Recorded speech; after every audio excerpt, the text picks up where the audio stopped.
Hello.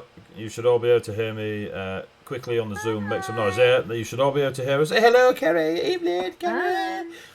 So, welcome to Heavyweight Gaming. We are a tabletop gaming channel. I am still fucking about with the overlays mid-announcement time because I'm such a pro. Did it loud and clear. Bonsoir. There'll be none of that on this channel. It's gravy time. Oh, thank you, JSpace, with the Prime subscription.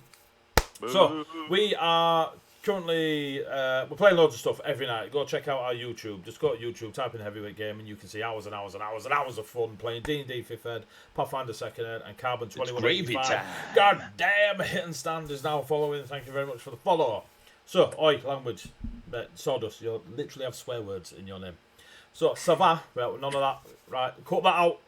Cut that out. It's Yorkshire or nothing. So, first announcement is Dragon Turtle Games have started their Terminal Overdrive Kickstarter. If you, I know this is slightly off topic for what you are looking at right now, but if you go check that out, it should be the link to the live Kickstarter for Terminal Overdrive. It is a cyberpunk RPG using the 5th edition rules. Carbon 2185. We play it on a Thursday. They sponsor the channel. Go check them out. It's really cool. It's gravy time. Well, goddamn, Monster Biscuit is now following. Thank you very much for the follow. If you want to go see our other 5th edition stuff, again, go to YouTube, etc. Yada yada. Right, bigger announcement for today. Social media, you can find us everywhere. Go to a social media platform, type in Heavyweight Gaming. Right, so the big announcement we had today is thanks to the love of the game and the work that Dice of the Beholder, a close friends of ours that stream on our channel on a Sunday evening, their homebrew 5th Ed campaign. They use Loke battle mats.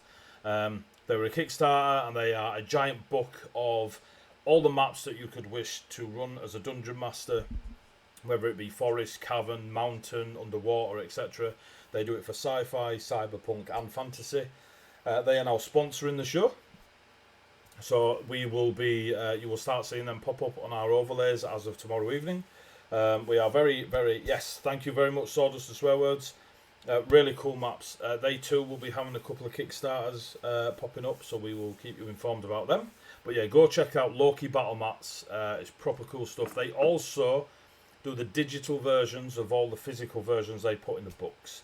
So you will see Dice of the Beholder and Rob, the GM tonight, we'll introduce in a sec, using the physical versions as they own the books and such. You will also see myself using the digital versions on our games through the week when we use the virtual tabletop Roll20. So you'll get to see lots and lots of Loki battle mats. Check them out, brilliant, absolutely brilliant. And the Cyberpunk Kickstarter, Kerry, you will love. Just check some stuff out. That's it, I think that's it, baby. Right, yeah, so sponsors. We don't officially have any sponsors for this particular show, other than D&D.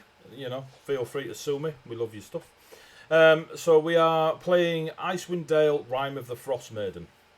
Now, I get to not Dungeon Master, but the lovely Roberto, who is my mother from another brother, or flip it, whichever way you want. So Rob will be that one's fine. Rob will be Dungeon Master in the Icewind Dale, Rime of the Frost Maiden campaign setting, which has just been released by Dungeons and Dragons, Wizards of the Coast, etc.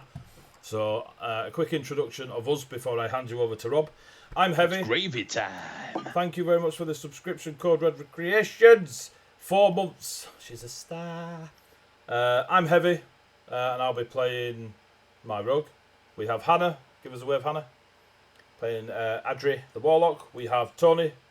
Give us a wave, Tony. Playing Elkis, the Paladin. We have Ree. Give us a wave, Ree. Playing Vale, the Ranger, and we have Ange playing Celine, the Fighter. Give us a wave, Ange. Right, I will now pass you over to Roberto to do his wonderful whatever he's doing. Right, Rob, go. Hopefully a game of D&D if we get around to that. But Cool. look, Well, it's fastest welcome one I've everyone. ever done. Welcome. That is pretty quick. I've heard the rumours. Free kids. So, welcome back, everyone. Thanks everyone for tuning in. We are at episode 2 for our Secrets Worth Dying For campaign, which, as AD pointed out, is set in the latest Wizards of the Coast book, Icewind Dale, Rime of the Frost Maiden. Great book, great campaign. If you tune in, you'll see how great the story unfolds. And yeah, very, very good. My favourite Wizards of the Coast book that's come out. Very, very good. And yeah, huge thank you for Loki battle maps. Something I've recently used. Hopefully, we're going to be using them throughout this campaign. The physical copies, they are very, very, very cool. If anyone's doing home games, they're doing A3 and an A4 and an A3 version. Big laminated boards, you can draw on them. What dry wipe, and yeah, there's all different ones in there, different themes. Beaches, forests, castles. Very, very cool for your games. That said, a little bit of a recap for those who weren't here last week, and then we'll jump straight in. How about for those that were here and can't remember? Oh, it's your fault for not taking notes, isn't it? Wisdom -3, whatever you're on. That's the point. Who is our note taker? Sounds like your problem. Note taker. So, I'm doing things. Nice. Drawn a series of images. Last time we met a bunch of 5 individuals who, for various reasons, have either settled in Icewind Dale, up in the frozen north of the Sword Coast, beyond the World's Spine Mountains, or natives of the land. The land is harsh, it's cold, and relies on prospecting, mining, fishing, and other kind of raw material trade and acquiring from the land, living off the land. And it was good. People went there, started a new way of life, managed to settle down, and while it was cold and a little bit harsh, people made a good living there. A couple of years ago, that all changed when the sun no longer arose in the mornings. And nightly, a mysterious magic takes across the land from the Frost Maiden herself, and the world is permanently stuck in a dark winter. Plants are starting to die out, lakes remain frozen, trade, fishing, and transport has become almost impossible. And the town has fallen on some hardships. Gravy time. Our lovely 5 people here, we've fallen on hard times. Their trade, their way of life, their communities are kind of crumbling and seizing up around them, and they're all scraping by in the last few bits of currency, meal to meal, and times are tough. Brought together by our unassuming goblin friend Elkis, who is currently investigating the murder of his mentor and almost mother figure in his life, set out to the capital of Bryn Shindar, the big walled market town in the centre of the Dale, which once was a bustling market, is now kind of this almost somber ghost of the town it once was. Things are quiet. There's a few inns, sort of being able to make a little bit of trade from people drowning in their sorrows, but for the most part, the market is still.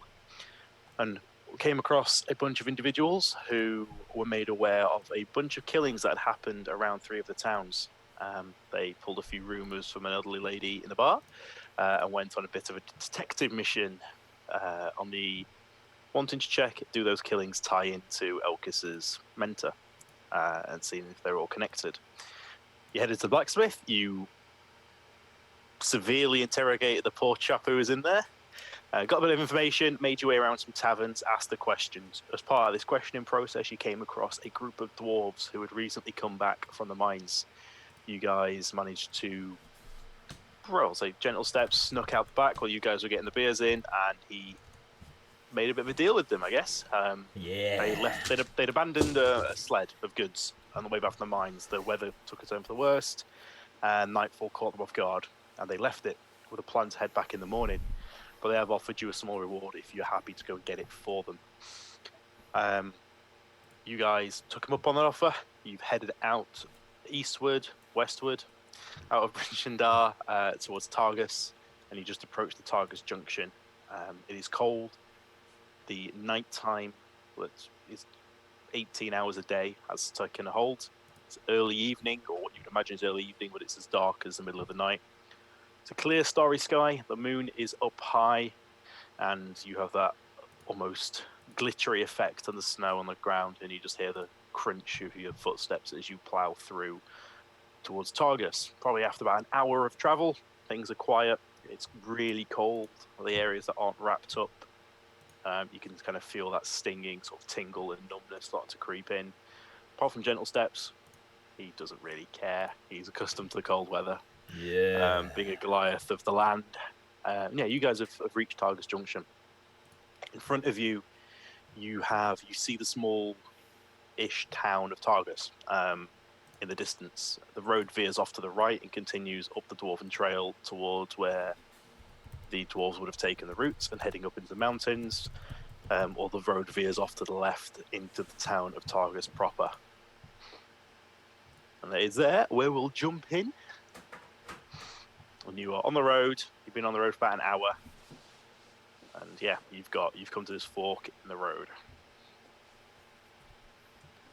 We were about to set up for the sleep, weren't we? It's getting you set off late evening, early night. It's probably about 7-8 o'clock, and you've probably been traveling on the road about an hour and a half, 2 hours on foot. What did we estimate it'll take probably to get to? Based on Vale's expertise of tracking and mountaineering and knowing the land, you got the impression you've probably got another 2 hours north to head if you take the right-hand road, and then the return journey with the goods. I think it would be good for us tonight to find the wagon, at least if then we camp with it, because if we leave it any longer, if we sort of camp before we find it, that sort of increases the chances of someone else finding it first. So I think it is important that we find it before we set up camp for the night. I think it's important that we keep going. Very true. We can just take turns to rest. That should be fine. What is your guys' plan of action? Do I know anything about this fork in the road, about where sort of each place would go? Yep, absolutely. So you know that if you head to the left, you can kind of just see a few blinking lights, and probably about another 40 minutes down the path, slight decline. You know it's Targus, one of the villages or one of the Confederacy towns of 10 towns. If you turn right, the path follows up through an area known as the Dwarven Valley, which eventually takes you up to Calvin's Cairn, the big mountains in the region. And that road is kind of a trade route where the Dwarven camps and mines connect kind of to the rest of civilization. Okay. So yeah, it's important that we follow this road further up towards the we follow the Dwarven path and don't go left towards Targus, even though it looks like the more inviting option. We do need to find this this wagon, before we rest. I'm for it. Anybody have any objections? I'll just follow you guys. I'm just cold. You'll get over that. And hopefully once we find the wagon, we can set up a camp with a fire, hopefully. But we do need to find it tonight, is my opinion. I agree. I think the cart, it might even help us provide a bit of shelter, a windbreaker as such. I agree. We'll manage. Igloos. Get a bit of a brisk walk there, you'll warm up in an instant. We'll sort your igloo out. Fine little igloo. We're doing then, gentlemen, ladies. Onwards. Onwards. Right up the path, not to Targus, the other way. Okay, so you head up the path to the right. The road is pretty barren. There is big snowbanks on the left. The road is still snow covered, but you crunch through a few inches and you hit the road. It seems the grounds off the beaten track are a little bit more hard going.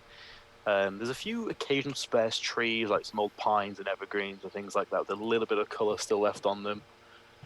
Other than that, it is just rolling hills of rock and white, and it begins to steadily climb. It's not a horrible incline, but you are starting to head up the Dwarven path, and it starts getting a little bit rocky, a little bit hilly, and yeah, it's a bit of an arduous. How are you guys just wandering in line? You're going to keep going until you got any plans? Are you just going to keep heading up that road? Yeah. Hoping to find the cart before we stop. Sure. And keep a keen eye out for anything around us that might make little weird sounds. I will disappear.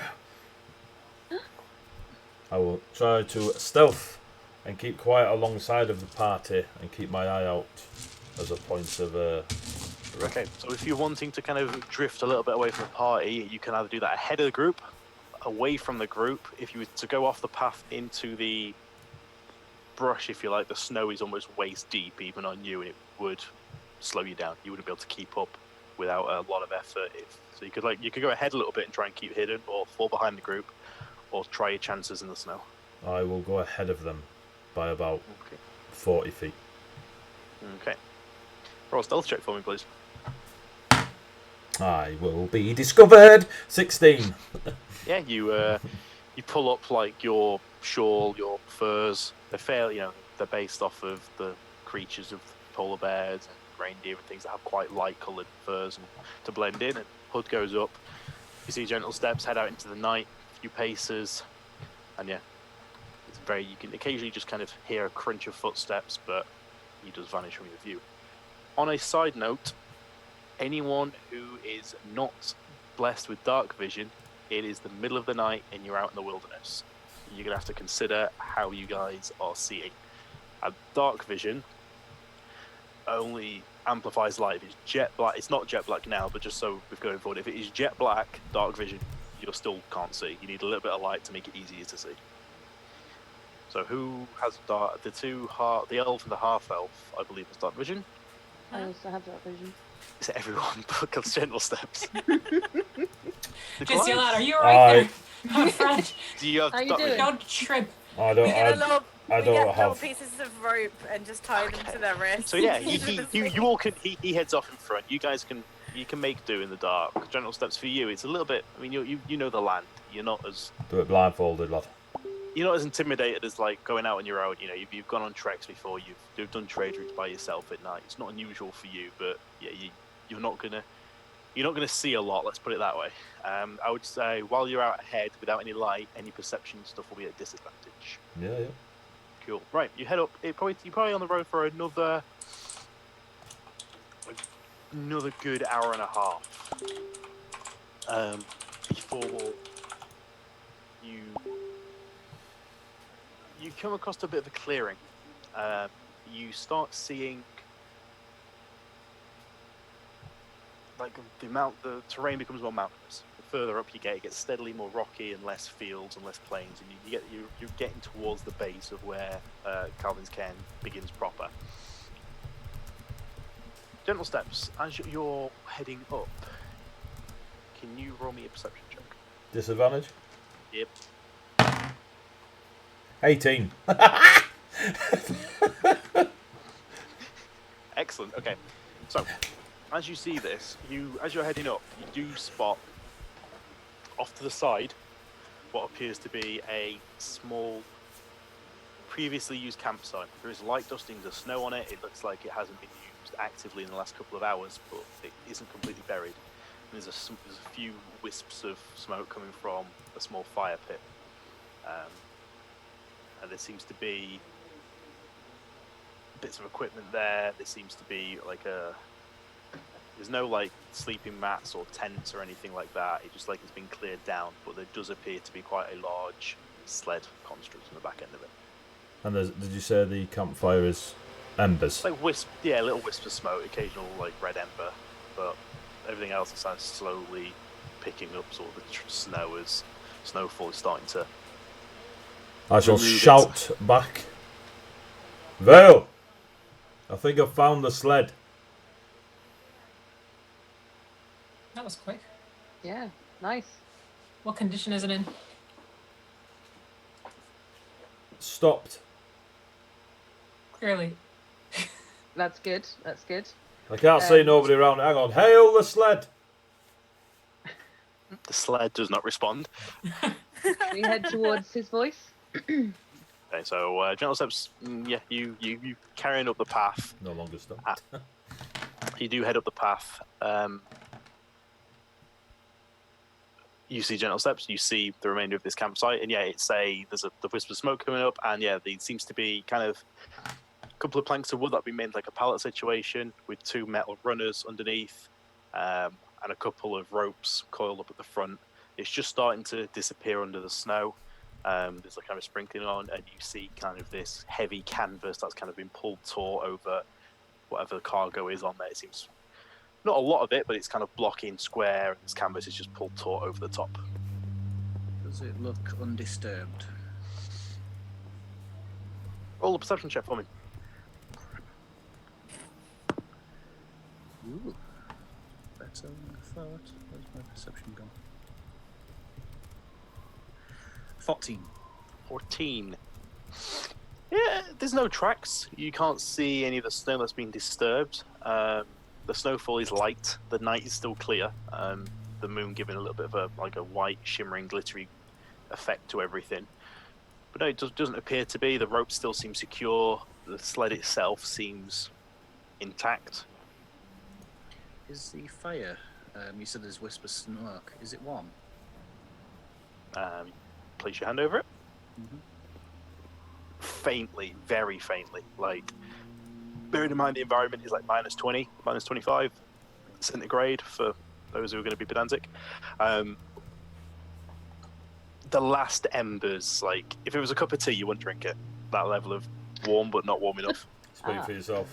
Wow, I think that was the most northern thing you've ever said. Leave no Did tea you know? behind. Have you got a good gauge of temperature from it? No, because I don't drink tea. I work in Well. a school. All I drink is cold tea. Gentle steps. Sorry, wrong audience for that one. Gentle steps. This fire's it's not hot or anything, but doesn't it seem a bit too recent for the dwarves? Does indeed. Has anyone checked underneath it? I Right, like, sled? Yeah. You can't. I don't think there's a lot of space under there. Yeah, Is it it's not? One of those yeah. flat sleds. Yeah. Imagine like a pallet with basically a pair of metal skis on the bottom of it. Okay, that's fine. I'm guessing that it's got like a canvas kind of Yeah. roof. Yeah. So can I? Is it like opened at the back? Can I go around? This and is just open the back? fantasy equivalent of a flatbed truck without the truck part. I'll go and For- open the back. See if anything's in there. Would that be wise, or can I just poke it first with my sword, just to see if anything wriggles inside? I mean, I if don't want anything anything's in jumping there, out I'm at her. sure we're gonna meet it eventually. If we're just That's all true. ready for when I open this. All right, then open it up. Crack it. Here, 80 twitching from here.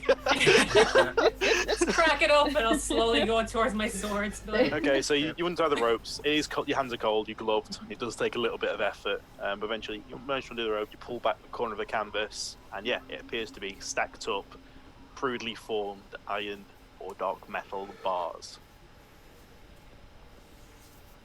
Tuck my swords back in. Yeah. Are we planning on staying then, or shall we drag it? how long did it take us to get here, Rob? Half a bit. From the time you left Brinchendar, it's about 2 hours to the fork in the road, Targus Junction, for lack of a better word, and then probably around the same again to where you are, maybe a little bit less. Oh, so it's Night. it's night time. It's like near Like early 10. Yeah, it's not early hours. You're probably Oh. looking at About you 10, left- 11 at night. Yeah, Yeah, we probably don't want to be pulling this back through the night. 4-hour trek back there, probably longer, dragging this. Could we bring it at least closer to Targus? Not all the way down, but at least closer to a bit more civilization. Maybe back to the junction before we settle down. I'm easy. Boss, I'll look at Elquist. Well, you guys know the wilderness better than I do. I'm willing to give it a pull for a bit. It'll be hard. We're just a little bit far away from sort of civilization for me to be comfortable at the moment. I say we pull it. I can do it, you gonna try and pull this thing? not by myself. Immediately Elkis. abandons plan. Love it. Well, the dwarfs pulled it, so I'm pretty sure between us lot we can pull it. I got it as well. I think I'm the third strongest, probably. I'm not strong, but I am keen. So who is It's all doing good. what? I'm alright. I'm helping pull as well. Alright, I'll those. push from behind. Okay, so whoever's pulling, strength check with advantage. I shall give a pull. Nat 20. Nice. Of course. Why wouldn't it be? cheers, RNG. Thanks for that. Modified 20. 11? Okay. Oh no, with advantage. Sorry. It would be a Gravy 23. time. Yeah. Okay. I got a 10. The pair of you grab the ropes and you wrap around. It starts gliding across the snow. It's heavy, but the skis are well produced. The snow is light and it does kind of glide. It leaves kind of, you pull it a couple of feet and you see the marks behind it where it starts to pull fairly easily across the top. Well, it was up on a hill. Are we kind of pulling it downwards right now? It's a That, slight right? incline. It's not like a rally track. It's not ski jumping. It's a very slight incline. It makes it a little bit easier. It's definitely a lot easier than going the other way, but it doesn't like you're not having to stop it free running down the hill. So we can't jump on top of it. Yeah. Kind of ruins all the fun. So all three of them are pulling and pushing while me and Vale are just pottering around, yeah? Just keep an eye on things. I mean, you could head up front if you're not helping. You could, scout out and make sure nothing's gonna get in our way. So I'll go gently. 15. It's only a Goliath can. Stealth, yeah. Yep. It's a good job I got +7. Oh, I forgot about that. Okay. You. How far ahead you going? 40 feet. 40 feet. Okay. You disappear once more into the darkness. The rest of you start. Vale, I'm guessing you're not pulling the sled? No, but I will sort of stand at the front and just sort of direct them. So yeah, Celine wraps the ropes around, starts pulling it kind of over the shoulder. Adri at the back giving it a push. Elkis helping out. And yeah, over the next sort of few minutes, you guys get yourself into a bit of a bobsled formation. You start pulling this thing, and it starts slowly grinding through the snow. Mr. Gentle Steps, can you throw me a perception check, please? Disadvantage? Please, if you are scouting ahead and keeping your watchful eyes out into the wilderness. 4. Strong 4 though, right? The disadvantage, if it had been a normal roll, would have been the 16th. But I is blind. But it's not. But it's not. But it's not. I mean, it looks great as it's But it isn't. just shedding a tear. So yeah, 4. Okay. You Die. you tripped. You continue down the path. What you see, you almost come across it before you notice it's there because of the size of it. You come across I'll wipe it off. Yeti. coming up the road a large caravan. It's parked. Seems to be recent. It's not covered in snow.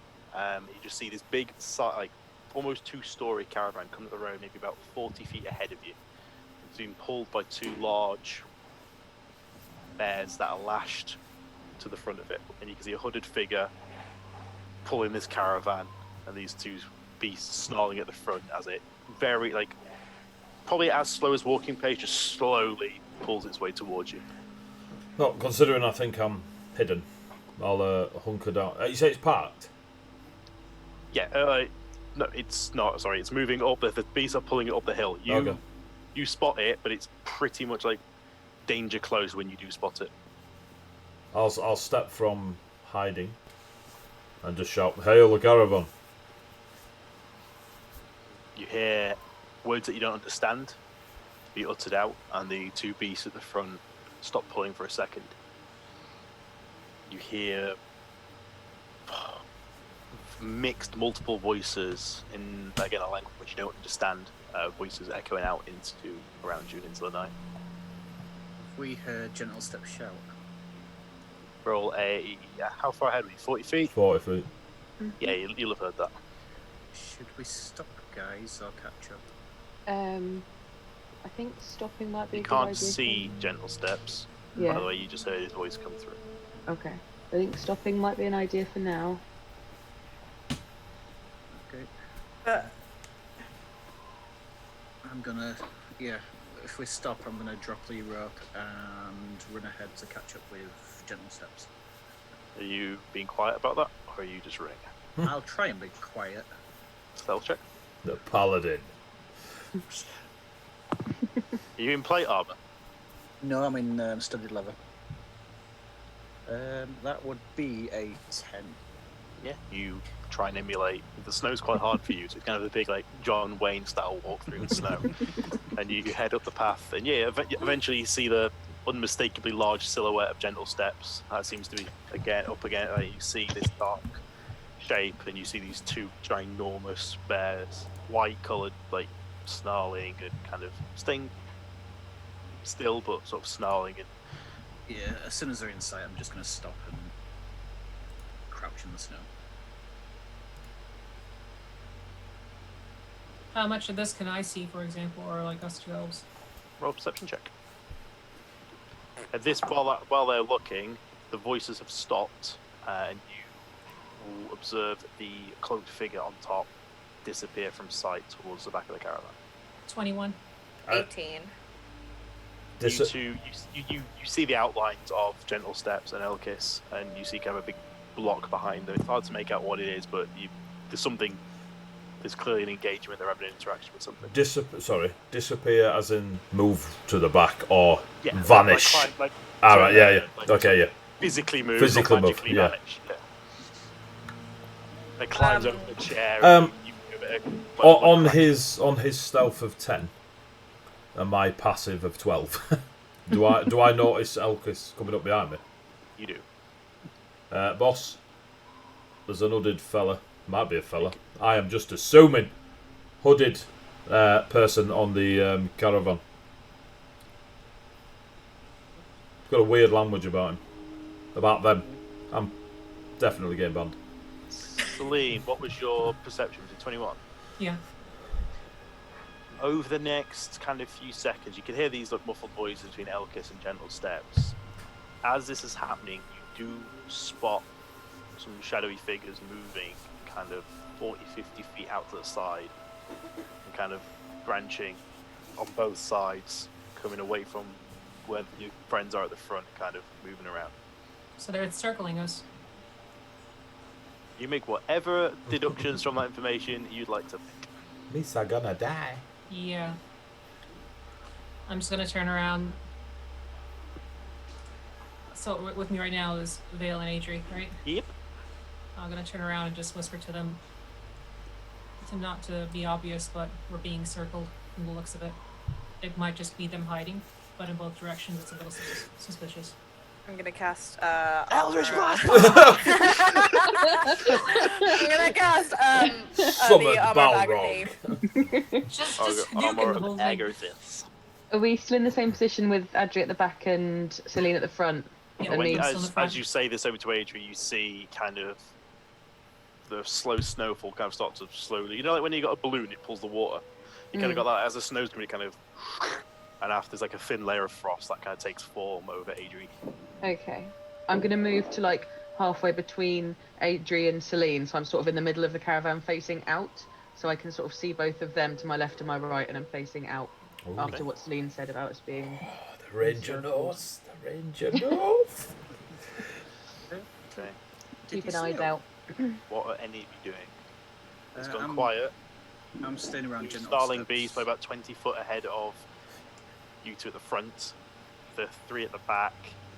You two have been told, but you don't see anything. And Celine, after a few seconds of seeing these shadows like dancing in it, eventually you don't spot any movement after a few seconds.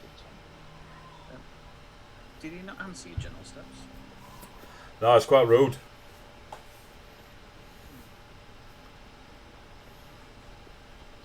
Is it Kind of weird? sitting ducks from our end because we can't hear what the lad are doing.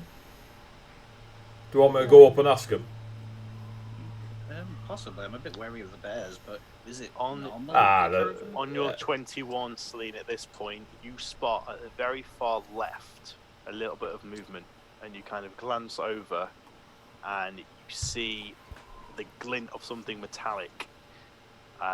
Before, just as you kind of go, what's that? You see what appears to be a end of an arrow just goes sailing past, and just fly. You hear a twang. It flies past, misses you, and sails off into the shadows behind.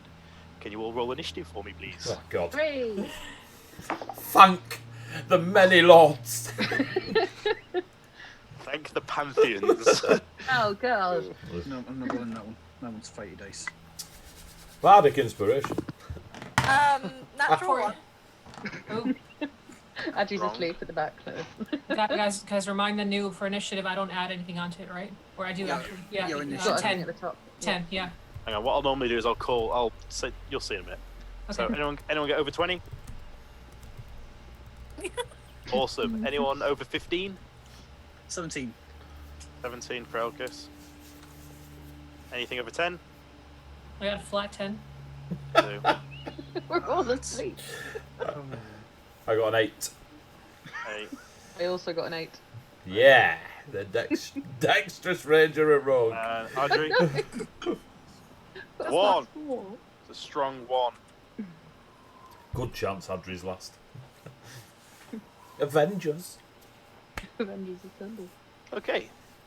Copyright. If you want to switch over, Mr. AD. Let's see if this works. There, we should have a battle map all ready for the folks at home to see. I'm going to try and put a bit of battle music on. Hey, look at that map. I'm going to play some music called Fighting the Goblins, Rob. Yeah, just so They you know, better be Tony. goblins. The goblin's on your side. Oh, this is so comical. They're going, ha ha, yeah, stabby. Elkis, you're not allowed to be one of those goblins. yeah, suddenly Elkis runs to their ranks and... So, You chat. could have Hey used, guys! you could have I- used the fight of the bugbear. That would have at least made a little bit more sense. I am an elf. My mother was an elf. I'm just very, very short. And green. Why? You didn't understand what they were saying because you've never been around people who speak a language. Aww. Which language? You don't know. You don't recognise Damn it. it! Damn it! I forgot. Come that I on, it's comprehend- Friday, I but tried. we're still on it. I think that it's undercommon, so I'm screwed. Trying to I played catch out the DM. You could have used comprehend languages. Could have done, didn't. You cast Armor of Agathis. Damn. Could have done, Yeah, didn't. I am super squishy. It's unfortunate for you, isn't it? Shut up. We're level 1, we're all squishy. Elkis. Yep.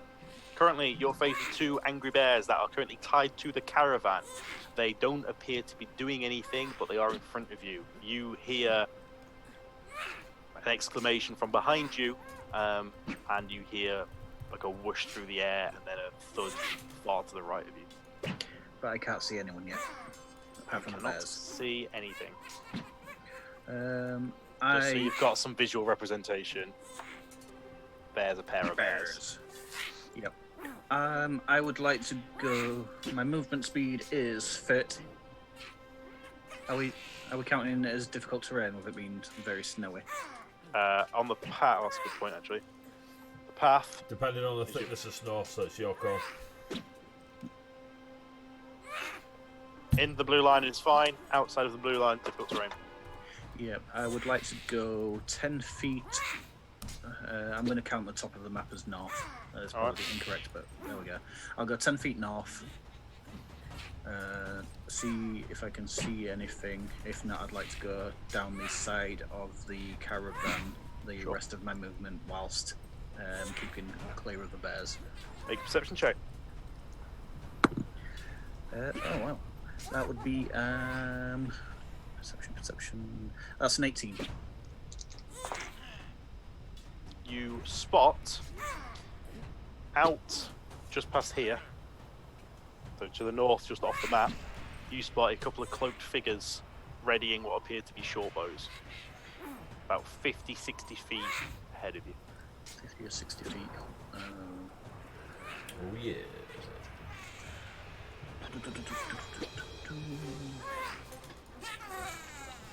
I knew I should have had a bow. Nah, it's overrated. Don't tell me I'm the only one with a bow in the group. I'm a ranger, come on. Yeah, Crossbow. I'm gonna still follow my plan and go down the side of the caravan whilst giving the bears a wide berth. How far are you going? 20 feet. And I'm readying my shield and Okay. my warhammer.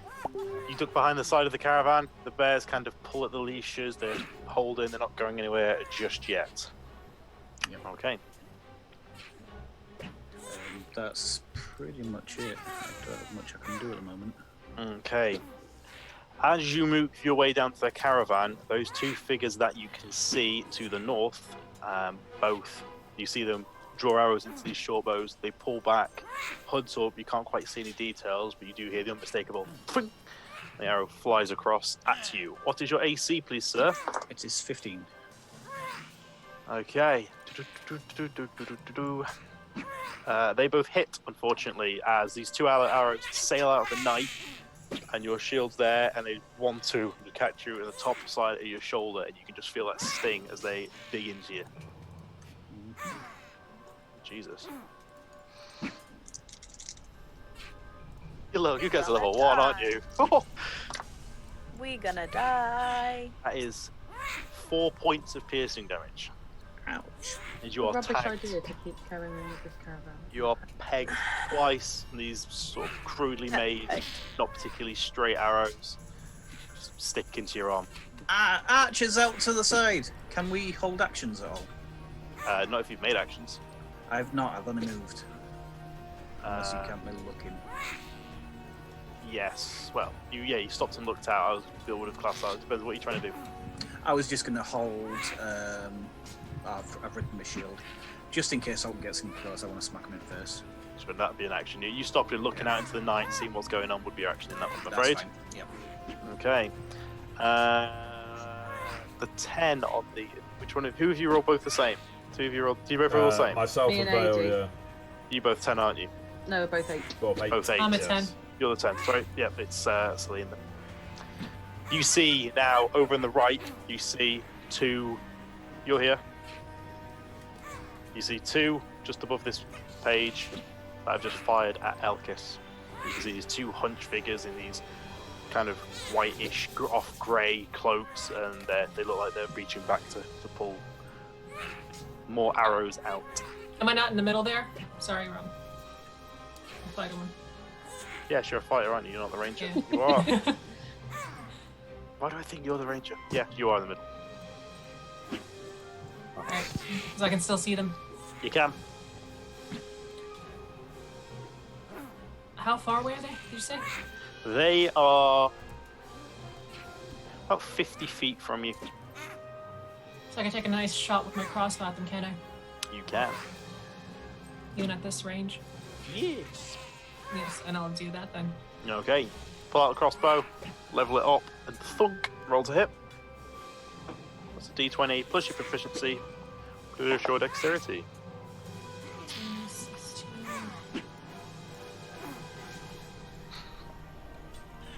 What am I doing? 16 plus... Your proficiency and your dexterity bonus. 17, that's 18. That'll do it. 20. 20. All total, yeah. Yeah, you fire into the distance and you hear it. There's something's a thud over at the back. Roll damage, which will be your dexterity modifier plus whatever crossbows do. Really shitty. So it's a d8 plus 2, so that's 3. Okay.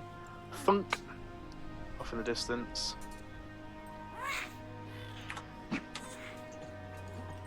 Okay. I think you got him. He's dead. You hear a couple of more chatter between the creatures out in the forest. But yeah, you've hit home with it. You see it sort of sticking out, and you hear it. You kind of lock as he's pulling the arrow out. He kind of like grabs his chest and flounders around a bit in the snow. You can hear some noises between the two of them. Okay, you staying where you are? Would you like to move? Do anything else? How many actions do I have per move? You've done your action, which is shooting. You can use a bonus action or move. What will be the bonus action? Can I shoot again? You cannot for a bonus. For a bonus, you are lighter. You can. There's not a lot you can do with a bonus just yet. You can move. You could try and get behind your sled. You could reposition. There's only 2 of them there. I will hold. Okie dokie. Okay. You guys rolled so bad on your initiative roll, didn't you? Okay. Audrey, you on the far left. You see in the distance, out of the kind of snowy blackness, 2 figures rise up out, and you see 2 more short bows leveled at you from the other side, and they are both going to take shots at you. Okay. Oh, the warlock. Do you AC? 11. Oh, 2, she's level 1 more. That's not a fun number to say out loud, is it? I got an 11 and a 13. Fuck. It's fine. There's a tavern down the road. We'll get some more adventurous. Okay, and you take 4 points of piercing damage As a pair of arrow. First one kind of. Oh no, you've got your armor. That gives you 10 health, doesn't it? It gives me 5 temp health points. Okay. So yeah, as you sort of fire out, you see kind of this frosty kind of where the snow had collected kind of become solid, and bits of the ice just kind of chip off as the arrow doesn't seem to hit Ardry directly.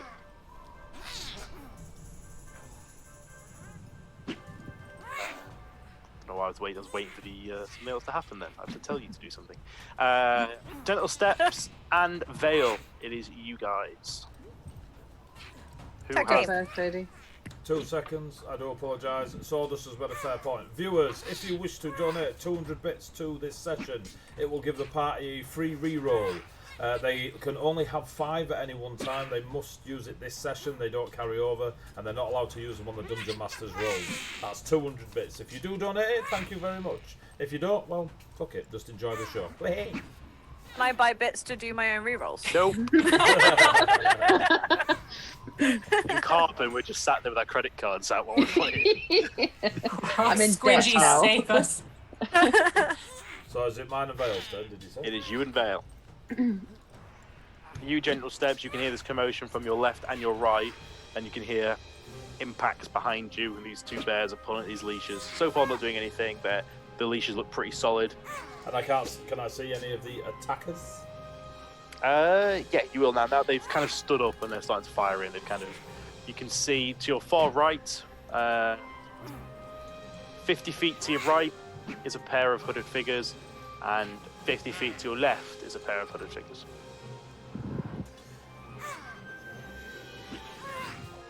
I will follow Elkis. How far are they from me now? 30 feet. And They're how far did I move? 15? 5, 10, 15. Okay. And it's difficult terrain past the blue line? It is. So I can move 1 more square, yeah? Mhm. 5, 10, 15, 20. Ah. I will ready a throwing axe. And if they come within 20 feet, launch it at the first one to come within 20 feet. Okay. You pull it off your belt, spin it around, you're holding it there next to Elkis, kind of ducking behind your shield a little bit. Yep. The giant 7-foot Goliath and the 3-foot Goblin, and you're trying to... 6'11". I'm not 7 feet. So modest. Someone has a complex. I am. Can I take a step back towards Celine and towards the caravan? Lovely. And then can I shoot the Gribblies that I can now see on the screen? Can I see them? Can Bale see them? You can see them. They're the ones that Celine also fired at as well. Yeah, I will fire at them with my longbow. Longbow. My Go for it. longbow. Oh, brilliant. 9.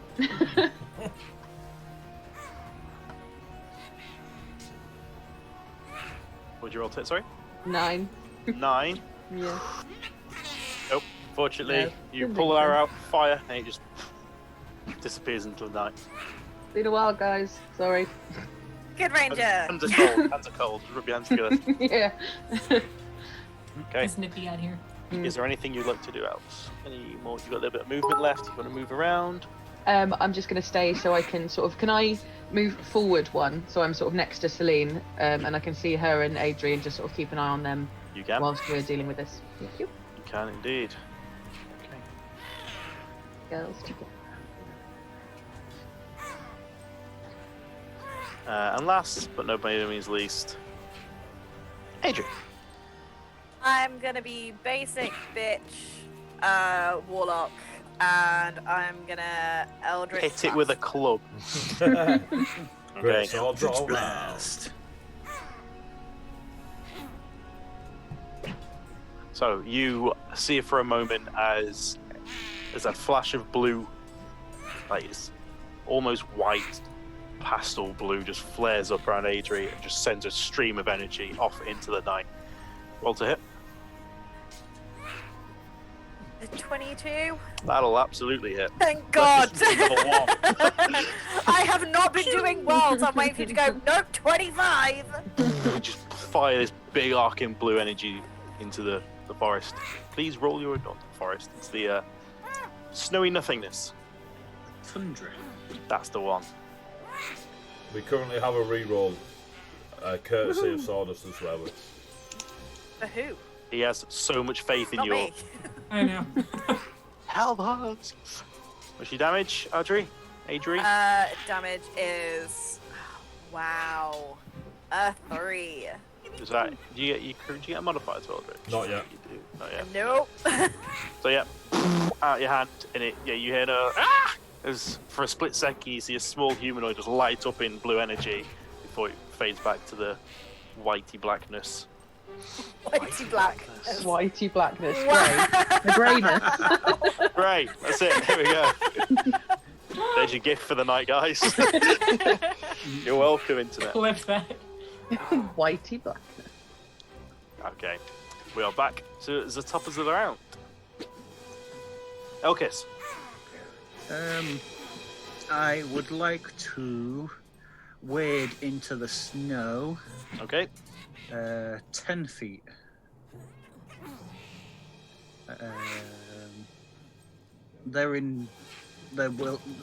Nearest one's well within 30 feet, isn't it? Yep. Javelin. Lob. You throw your goblin scaled javelin. A toothpick. But if it's the actual size, it'd be like, the cabers, like frisbee and a little tree at it. Roll tip. 14.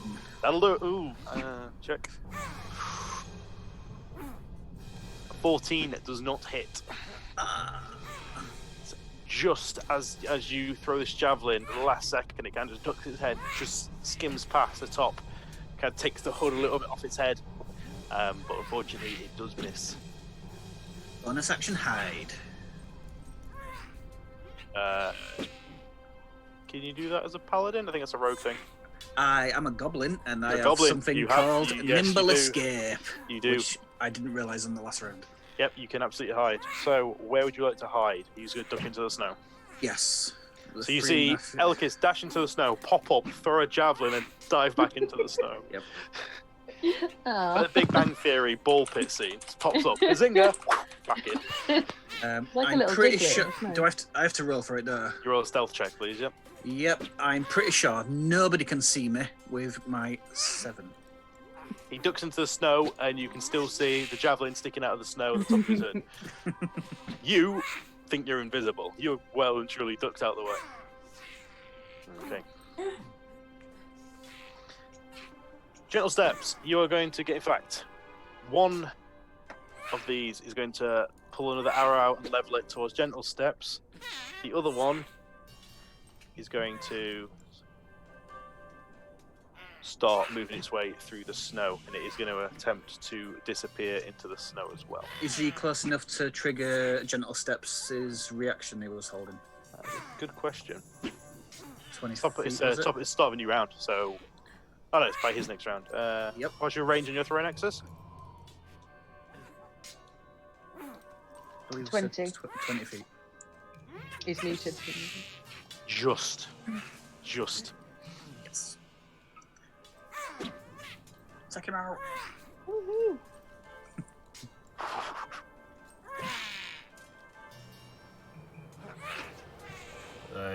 That will be a throwing axe. 22. It's roll damage. Damage. Oh, I didn't get my damage dice out. I was so confident I was going to hit it.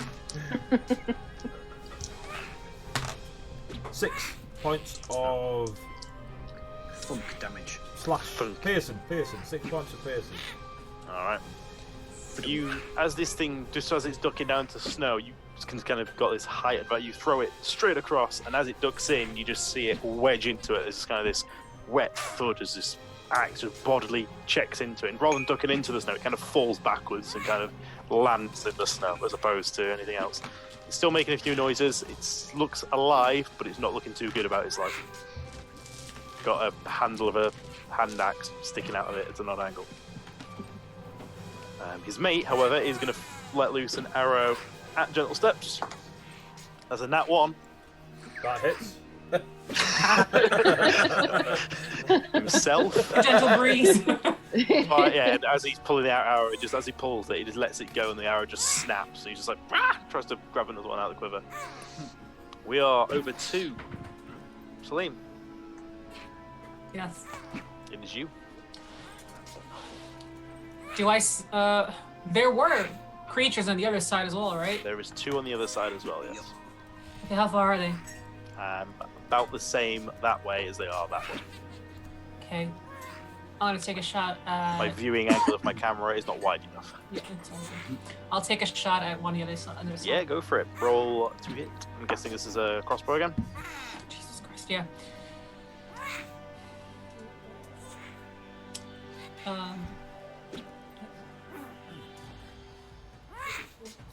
Remind me again what the hell I'm looking at. So. It's your proficiency bonus plus your dexterity. Are you modifier. using D&D Beyond, Ange? No, I'm using my own dice. I don't trust algorithms.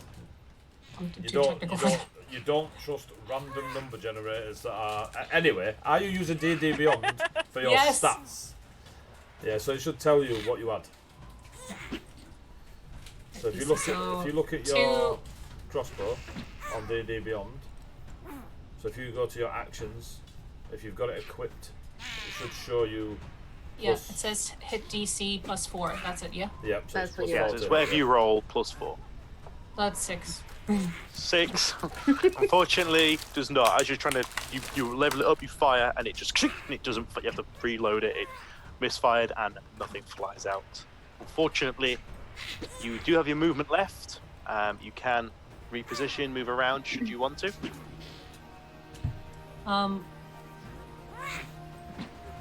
Where is he over there? Who is there? Is that? You've got. I'll move. I'll move closer. Right. Where they fell off the board. I was gonna go in that direction.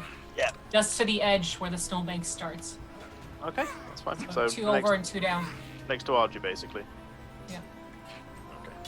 Okay. Cool. You move down next to Audrey. You see Celine rock up next to you, kind of untangling bolts out of crossbows and rearming it, and cursing the crappy tech. Okay. The 2 you see in front of you, Audrey, kind of frustrated that their shots are both hit, but seemingly did nothing to you. They're not too happy with that, so they are both going to move a bit closer.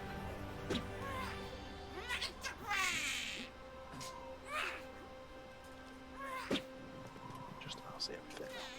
Cool. These 2 come on here at the bottom. They both rush forward and let another 2 short bow shots fire at Audrey as they come rushing out. What is it with me not being able to pick up basic objects today? What's your AC? Audrey? 11 was it? Yeah, sorry. I've completely blanked on everything. Yes, my AC was 11. Am I gonna Okay. die? You have 1 arrow fired at you. 1 just goes sailing over, hits the pile of iron behind you, and just splinters into wood, and you hear it pink. How much damage am I taking? You are taking 3 points of piercing damage. As another arrow, this time, punches a hole through your frosty shield, and it does find its fate firmly into your midsection. There it sinks in a couple of inches, and you can just feel that sting and the kind of pulse of warmth. Fun. It's good. It's warm. Gentle steps Something. and veil. Not as warm as feeling alive. Do you just want to keep it that I go first? Yeah, go on.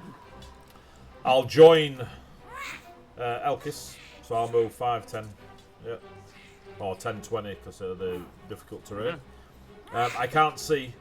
Is there another token? Is there another enemy past? Ah, yeah. So the one directly in front of me, is that the one that half collapsed? That's the one to you. the Yeah, snow? that's the one you tagged with an axe. I will take my other throwing axe. Is it still writhing around as if it's alive? Yes. I will In take- pain and not healthily, but it is writhing around. I will take my other axe, pat Elkis beneath the snow on the head. With his stealth of 7. You can't see me. Okay. Then I'll lob the axe at the goblin. Okay. roll to hit. 18. That hits. Roll damage. In fact, I don't need you to roll damage. It's got 1 HP left. Alright, 7. A formality at that point. Yeah, as this goblin kind of pulls itself out, it kind of staggers to the side a little bit. You can see kind of some areas of red that have cascaded into the snow. And you can see it kind of trying to pull this blade out of its body. And just as it's trying to pull, Endor just hits it square in the face. Just falls back into the snow. Stops moving. That's me done. Cool, Vale. Nice. I would like to shoot the one that I attempted to shoot before, the one at the top. Yep. That guy. With my longbow. You may. Go ahead. 16. Ian will hit. 1d8 plus 1. There's this little chappy up here. Yeah. Oh, 9. 9 damage. Mm-hmm. You just level the arrow a second, takes a couple, and then and you just hear this and just silence. Excellent. Creature just drops into the snow, stops moving. That'll the one in front of me and Elkis. Yarp. Awesome. Okay. Would you like to move? No, I will stay there, Okay. being aware of sort of the perimeter of the wagon. Just making Cool. sure nothing's sneaking up on it. Okay.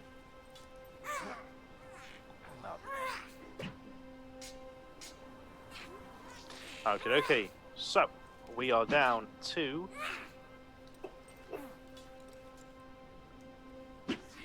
our lovely friend Adri. I would like to have a look at the caravan in more detail, please. There are still 2 creatures in front of you running towards you with bows out. Are you going to look at the caravan? Yes. Okay. Are you going to go close to it? Are you going to walk over there? Or? I'm gonna run it over to the other side of the caravan where they are not coming, and I would like to have a look at any insignia that is potentially on it. Okay, you probably get to about here, and round the bears that are currently leashed to the front. Roll an investigation check. That was probably a waste of a roll. 12. 12. It's crudely made. It's functional. It's kind of this rickety 2-story caravan. The wheels are not quite round, not all quite the right size. There's definitely elements of crew craftsmanship.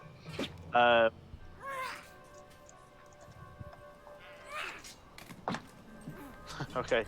You do hear some quiet, muffled voices in a language you don't understand, similar to one you heard previously from within. Can I shout Can? and say, "We're not coming to stab you. Please stop attacking us. There's no need for this. We're just traveling." It goes quiet. There is no immediate response. There's potential for response. You make whatever deductions you want to make. Okay. I don't think there's anything else I can do now.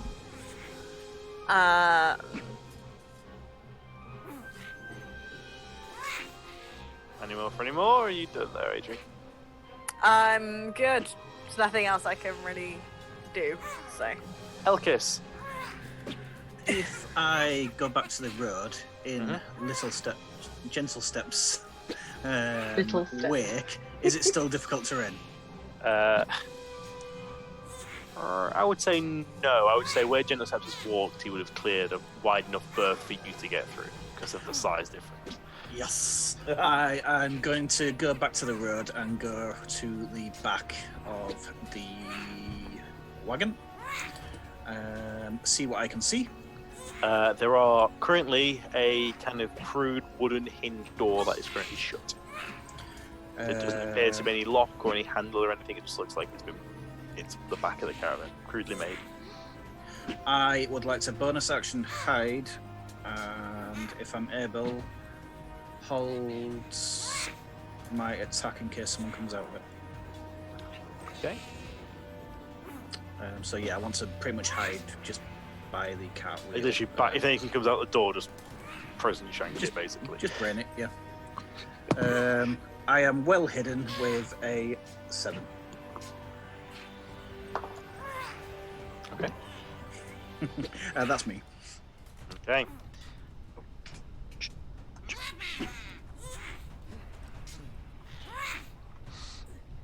It is Celine. You see these two these pair are currently moving towards firing. Audrey disappears off towards the back of the caravan, and you are staring at these two hooded goblinoid creatures. Hoods up, you see kind of this crude, scrappy leather tufts and stuff that's been strapped on. Bead little red eyes, and they're moving forward. So they're still quite short in that snow, aren't they? Mm-hmm. You can see like their heads and torsos kind of sticking out the top. So, I can use my bonus to move, and then You can move. You Yes. can do an action, and if you have one, you can do a bonus action. There are 3 separate things you can do. so I will move directly onto them, those two. Okay. And I will attack. Okay. Is that your pair of stabby stabs? Yes. Shing. My lovely, very long stabby stabs. Probably Cool. longer than them two together combined. So you rush in, crossbow, screw this, blades out, running into the snow. Yeah, roll to hit with you. You got 2 weapon fighting. Pardon? It's 2 weapons, isn't it? Using 2 Yeah. scimitars, yeah. Yeah, but So roll to hit. Your first attack. 7 plus 5. 12. Unfortunately, it does miss. Damn it. Second attack. Oh Jesus, that's a miss too. It's a 2 and a 5, 7. Fortunately, that misses as well. As you're pulling out, you swing through and just carve 2 big torrents of snow just cascade out. Unfortunately, neither of them find purchase. Damn. But it created a distraction, and now they can't see very well. Total blindness. White out. It is their go now. Okay, the pair of them, as you're pretty much on them, they both pull out these crude metal blades, and the pair of them do attempt to stab you. What is your armor class, please? 16. Might be okay here. There's a 14 and a 12. As your swipes come in, you see it and you just parry them to the side. As the first one comes in, blade to the side. Second one, you just glance them both out of the way. It's kind of a bit of a standoff with the 3 of you all there with swords in hands, kind of eyes darting from one to the other. Ching ching ching ching It is. ching ching. Gentle steps and veil. So I will step forward for 10 feet. If I can't see again, but I want to step forward, retrieve my axes, Yep. close the goblin's eyes, Yep. and then head back to the road. Yep. So, You pretty much can get next to Audrey. am I on the road or off the? Am I back on the road? Just on the road now, yeah. Cool. I'll then dash 30 feet towards Celine. I thought you meant close Elkis's eyes. I was really confused. Just cover his eyes. That's made up. Cool. Too small to watch this? Yeah. Vale, you're up. I would like to shoot the one, sort of if you're looking at Celine's token, to the bottom and left, sort of directly in front of me. Okay.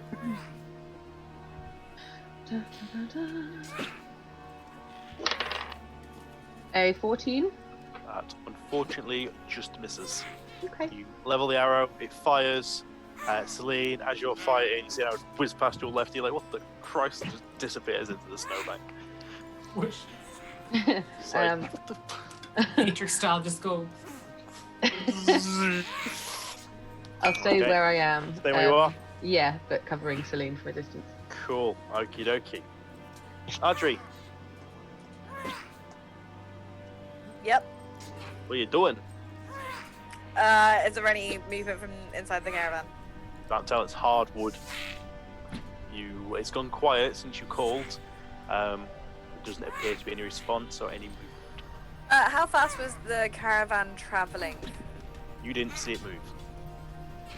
Damn it. It'd come to a stop before you kind of made an effort to know what it was. I would like to move towards the bears so I can get both of them in a 10-foot cube, please. They're kind of pulling at their leashes and snapping at you as you approach. Can they roll a wisdom saving throw, please? They can.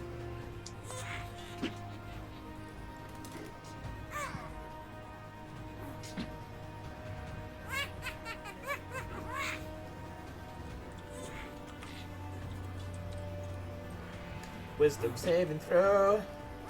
Sponsored That by is Loke Battleman. A 13 and a 10. The DC is a 13. So one passes, one fails. I would like the one that fails to It's gravy time. be totally frightened by me, please. Okay. So, it kind of, as these two are snarling at you, one of their eyes is kind of the snarl, like the lips bared back over the teeth, kind of relax, and it starts backing up best it can. The leash is kind of hold it to the front of the caravan, it kind of backs right up against the wall, and just kind of starts scrabbling at the wall, like trying to burrow Are you underneath. attacking the bears? She has attacked the bears. I have not explicitly hurt It's them, gravy time. but they are nervous of. Well, one of them is nervous. One of them is scared now. of her. Do you know what's really good to make a bear scared of you? Make him. Is by this bear moving back in such a fearful state that the caravan is moving? No, it Damn is it. not. It is not worried about consciously pushing the caravan, it's just trying to get away from you. Yeah, moving back so much that it's trying to pull the caravan back. No problem. But if it's scared of me, it's not gonna come near me. So And now the other one's going to bite your head off. Yeah, he's gonna get his mate to do it. that's if it hits me. There's two bears that are completely harmless type of wagon. What do you do? Piss them off. Do you know what we're gonna do? Hope They it were fails. pissed That was- off in the That was initial. dangerous there for a second. Luckily those bears weren't a problem. Oh god. Literally dear. sat here like, what? I want to, The other one had been frightened as well. They just wouldn't have done anything. They would have just been like, "Oh shit, we're not going near them." You know how They're sometimes animals, when they're frightened, they get attacky? this one obviously isn't attacky, so Yes, we're you're up. okay. hey, I want to loot this thing, and I attack the wheel. Fantastic. Roll to hit. What is going on? That's an 8. Yeah, you. What weapon do you have? Great sword. Warhammer. You swing it round and just thud. You hit the wheel. Mhm. You leave a small indent in the wheel. It's like watching Blinking from Robin Hood Men in Tights. That was to hit. Do you want me to roll damage, or is that all I do? You can roll damage. Go for it. Why not? I'll indulge this. Smite, Fury of the Small, go for it, mate. Just- Crit smite. oh, Jesus. We lost viewers on that attack, I'm just saying. It's a reroll that you can do because Sawdust Swearwords gave us 200 bits. So if you reroll, We're using the reroll to attack the wheel. Do as well. I will. do it. Gentle Do steps, it. gentle steps might pull my head off if I use the reroll on the wheel. Aided, mind. aided. That is 3 damage. You leave us. Yeah, you leave an indent So in the now wheel. you've pissed off the wagon as well, so that's really attractive. You know how when wagons get scared, they get attacky? I would like to move across to the other side of the rear doors and nimble escape. We need to teach Elkis how to loot. I want to loot this thing Warhammer time. Our warlock's trying to get this thing moving. Oh, right, alright, is that what it is? I was disabling it. I thought I was. Well, we'll just deal with the two things that's still on there trying to That's attack us. stealth for a 18. Celine, it is you. You are currently face to face with two angry, annoyed goblins that are currently brandishing the most budget-looking short swords you've seen in your life. They're vaguely straight, sharp-ish pieces of metal. Bread knife. Pound saver. I just have this like urge just to bonk them over the head with my fist. Boop! Literally, just boop them. Please, just That'd be great. What would you like Should I to do? move them? Yeah, Move it. am I in 5 foot reach of them? You are there, but they're on you. It's like you parry their blades away from them, and You're in melee. You're in melee, yeah. Fantastic. Let's try this unarmed strike. Roll to hit. I'm just gonna crack him over the head. Damn it. 8. No! Miss. Why have you forsaken me? You reach out, Because you don't Try to trust swipe up. algorithms. and yet it just moves out the way, just looks really confused at you for a second, and then tries to stab you. While his mate also tries to stab you. What's your AC? Your AC is pretty 16. good, isn't it? For Christ's sake, both of them miss. They both pull out and they go to stat, and you parry them out the way completely fine. You like It's just slapped him out the way. Now you're just messing with Skeletal them. steps and veil. Breathe, Aiden, it's okay. I don't know what to do. What have I said? Come You see on! him in the distance just going, oh. I will throw myself on my axe. Just hits himself in the face. So I'll find Everyone where fob off all am I? weapons. I will walk forwards to stand beside Celine, pulling out my Bowie knife and tomahawk axe in each hand. Not just literally a quick glance at Celine after watching her put her blades of death to swipe at the air above the goblin, or maybe not a goblin, and stab. Have either of them two look wounded? Nope. I will Oh stab. yes, sorry. One of them does. One of them's got a bit of like frost kind of.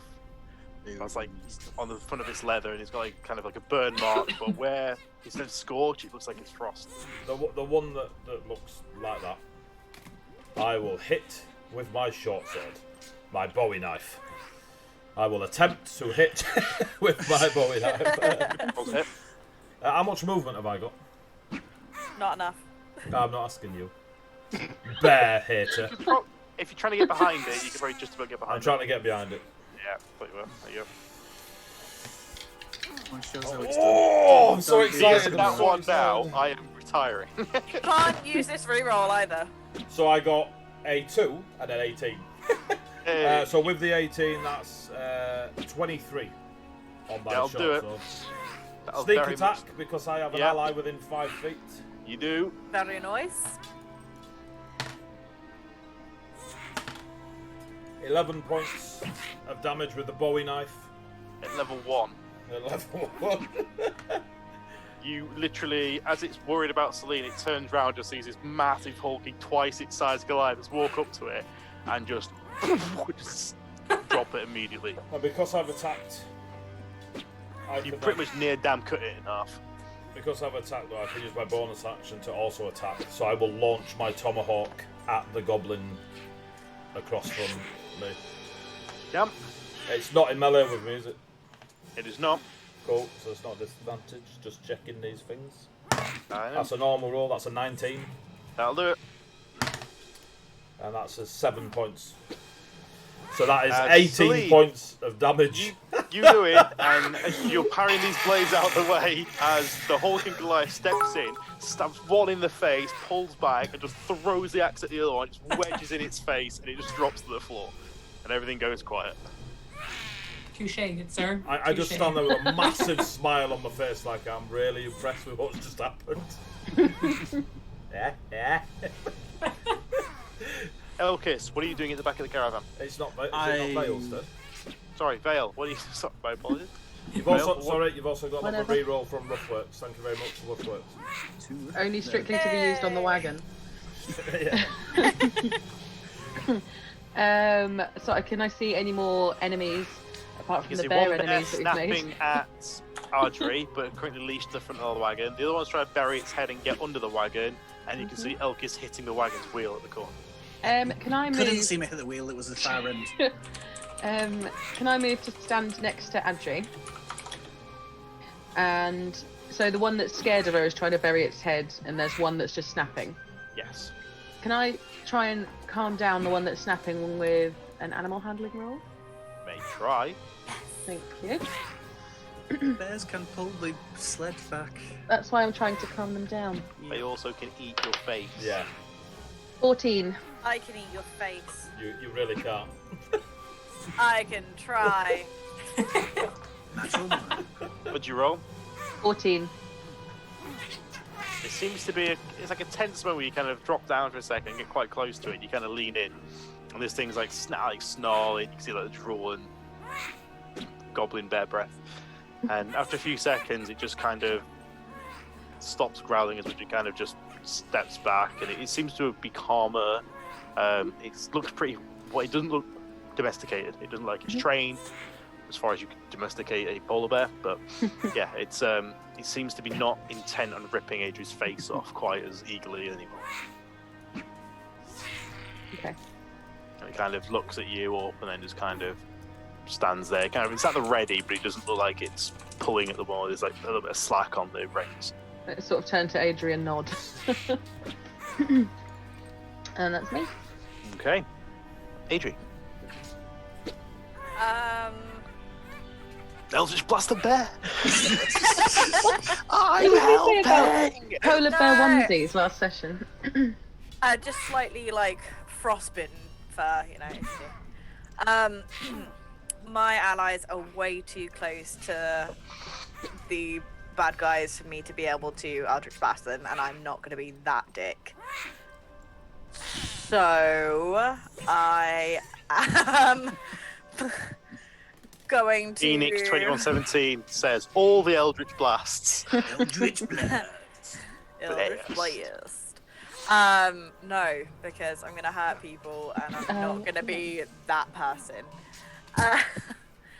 And I'm not giving into peer pressure either, so good try. So just out of curiosity, Andrew, you don't want to shoot an Eldritch Blast at nothing in case you hit one of us, but you are happy to aggravate the bears. I didn't aggravate. You definitely aggravated the bears. No, just one bear. Just one, not the bears. Just Don't one. be coming at me with those plurals. Yeah. Nobody's No, aggravated, no. it's just not scared. I'm gonna take out my crossbow and aim Jesus. it at the douchebag closest to me, please. You're shooting the bear. No! I just Everything's stated dead. not the There is bears. nothing alive. There is nothing alive anymore. No. Well, nothing you can see. Apart You've just from your seen friend. As a gentle team- steps as a wade into team the effort. snow. What about the guy that got hit with an axe, but he wasn't dead, but he was down? He got I another finished axe him. thrown at him. Oh, we got another axe in him. Double That tap, was every a- Not that time. we're keeping. Not that we're keeping Maybe track. But it's 3-1 to gentle steps. I am going to Just notching his axe. just. I need a bigger axe. I'm gonna move back towards our little sled thing, but have my crossbow ready for any hostile attack. That please. Eldritch Blast gets Any shot hostile bears? part of crossbow. Got I it. said nothing about bears. Okay. Well, that was emotional. Elkins. I would like to knock on the rear door with my warhammer. Make a dexterity saving throw for me, please. Shit.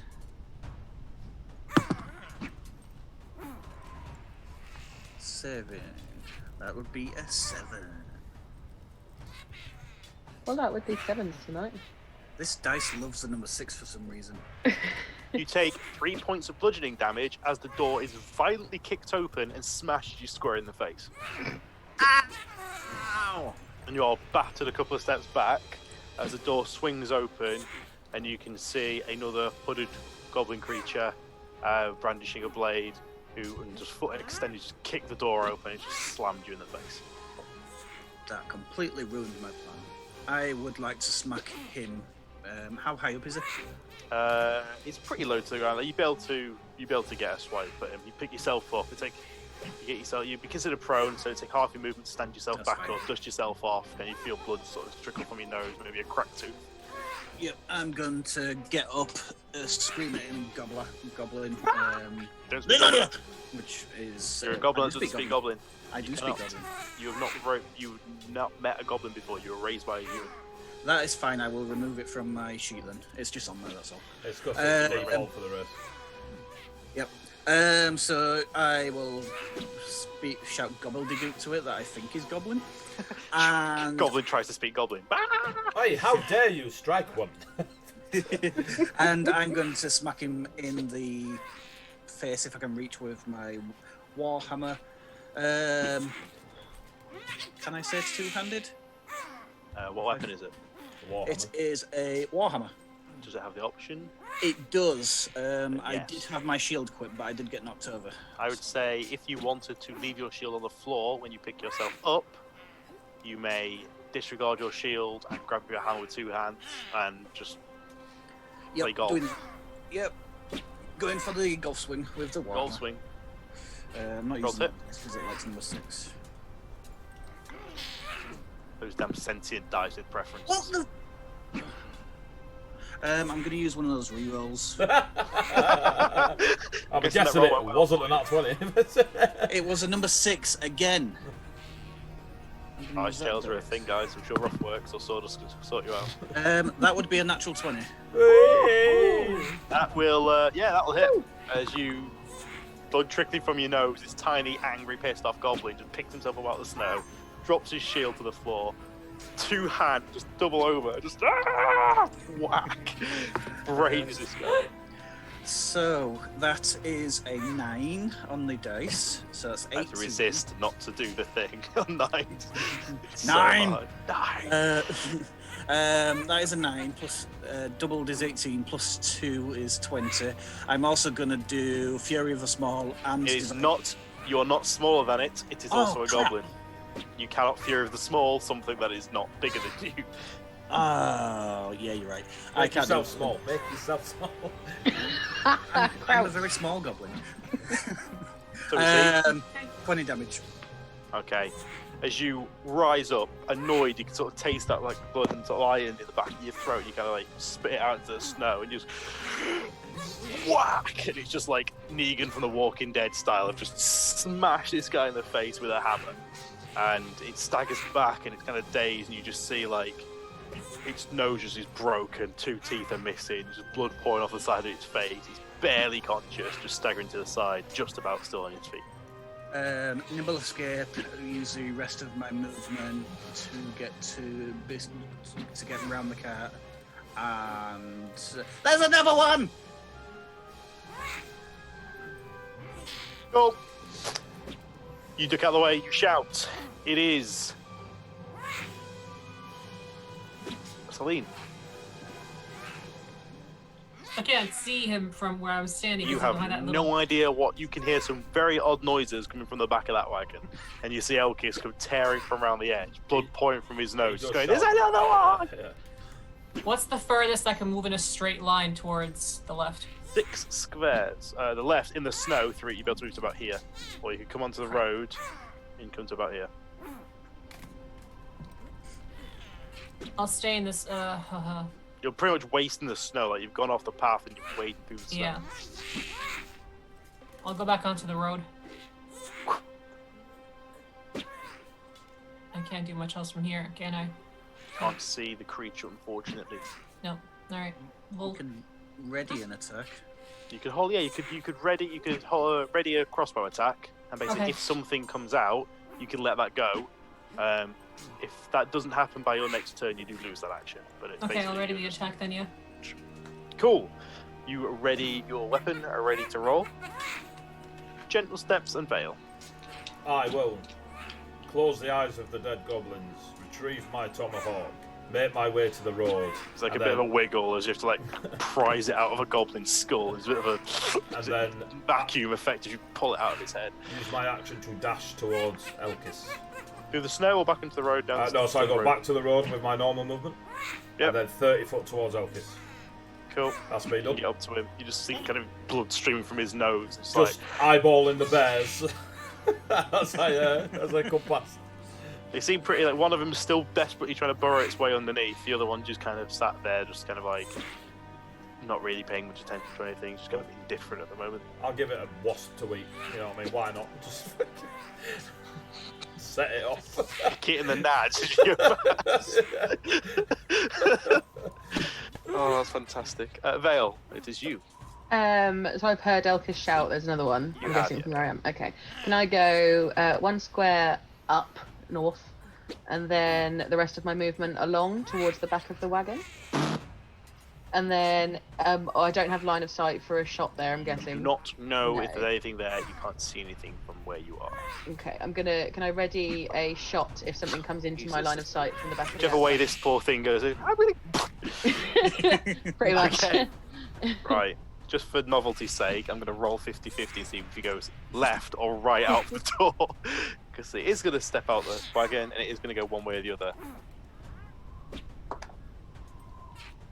Okay, it is going to head up.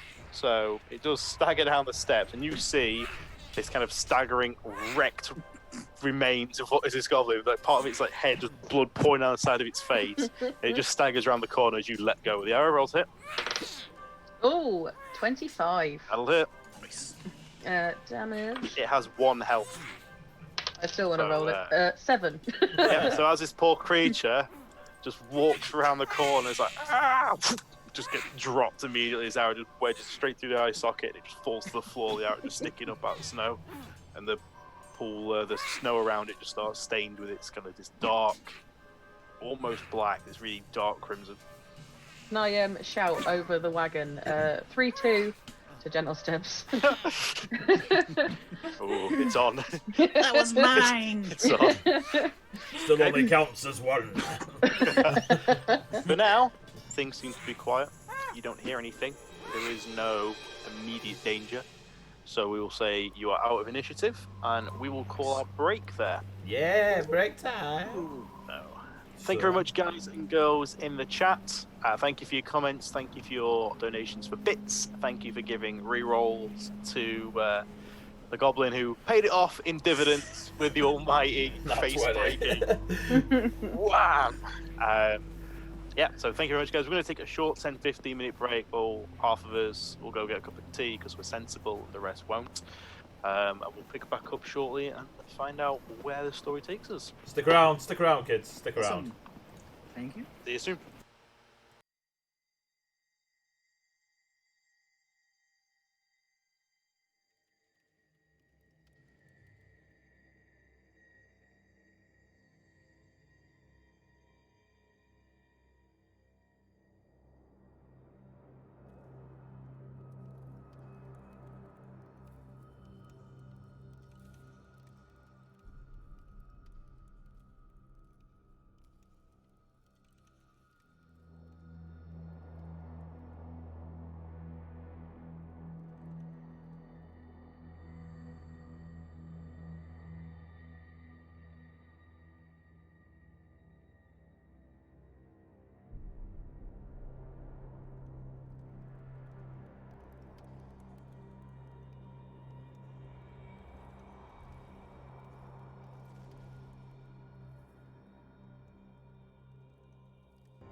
The hurry this up this. Yeah. So you are Yeah, live. 8 till 10. You're currently live. Oh. Welcome back to the Heavyweight Gaming Channel. We are playing Icewind, Rime with the Frost Maiden, GM'd by Roberto. And we have a lovely new sponsor that I'm going to add now. From boom! There we go. I'm going to put this bottom corner here. Loki Battle Maps. Battle Maps. Woohoo! You can see My head for Rob- scale. It's yeah. a big book. Rob's It is, head. when it says a For those- giant Really book, is. it is a giant book. For those that And know Rob has he's a really only big 3 head. I have a foot 2. massive head. Rob The is book's actually actually, a goblin. the book's and that actually book A5. is- D20 for scale. So yeah, they've quite nicely. They're now sponsoring the channel thanks to the efforts of Dice of the Older. So we're loving having them. Right, Rob, go. Part 2, let's go. Okay, so you guys are catch your breath. You Elkish, you've got a busted nose. A couple of you got some arrow wounds. A few of you feeling a little bit worse for wear. You've got the 2 bears that are kind of just growling softly and kind of keeping themselves amused. They don't seem to be straining against their leashes. It's just you guys, the adrenaline's still pumping, and the cold night air. Elkis pulls his mask down a little bit, cracks his nose back into place, his hands glow, and casts Lay on Hands. Why you cry? Why you cry? And heal myself 5 HP. I'm Whoa. so glad you failed that deck save. So glad. It's like, please knock on the door. Yeah, he knocked. Elkis was going to shout out, "They're all dead!" in Goblin that he didn't speak. Okay. So, your actions are your own. You're out of initiative round. I'm basically just readjusting my weapons, cleaning them off, and placing them back upon myself. And then I will climb up into the caravan with the bears, driver's seat, and just sit there and relax. Okay. I would like to check out the back of the caravan, please. Yeah, you climb in. Roll an investigation check for me, please. Okay. 12. Okay. There's a few like sacks of like grain and sort of dried like meat of indiscriminate origin. There's a few scraps of clothing, kind of tatty sheets and blankets. It looks like fairly basic functional like living conditions. For how many people? Probably about similar to what you've seen. You put it about right of 5 creatures would fit comfortably in this space. Cool. Very small creatures. Yeah, like just 5 people of the creature size that you saw. Yeah. 5 giants. Yeah. Cool. Is there any like discernible insignia anywhere?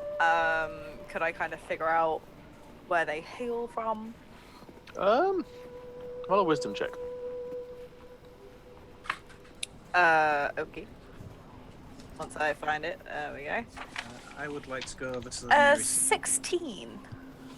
You don't see anything in the caravan. There's nothing in the vehicle that suggests.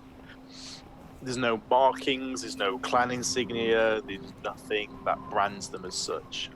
You are aware that there has been talks locally that there has been a little bit of goblin activity and creatures matching those descriptions, and small raiding parties originating from out in the east. And there is, I suppose, settlement out in the east, but it's not really happened frequent enough or with enough danger to really.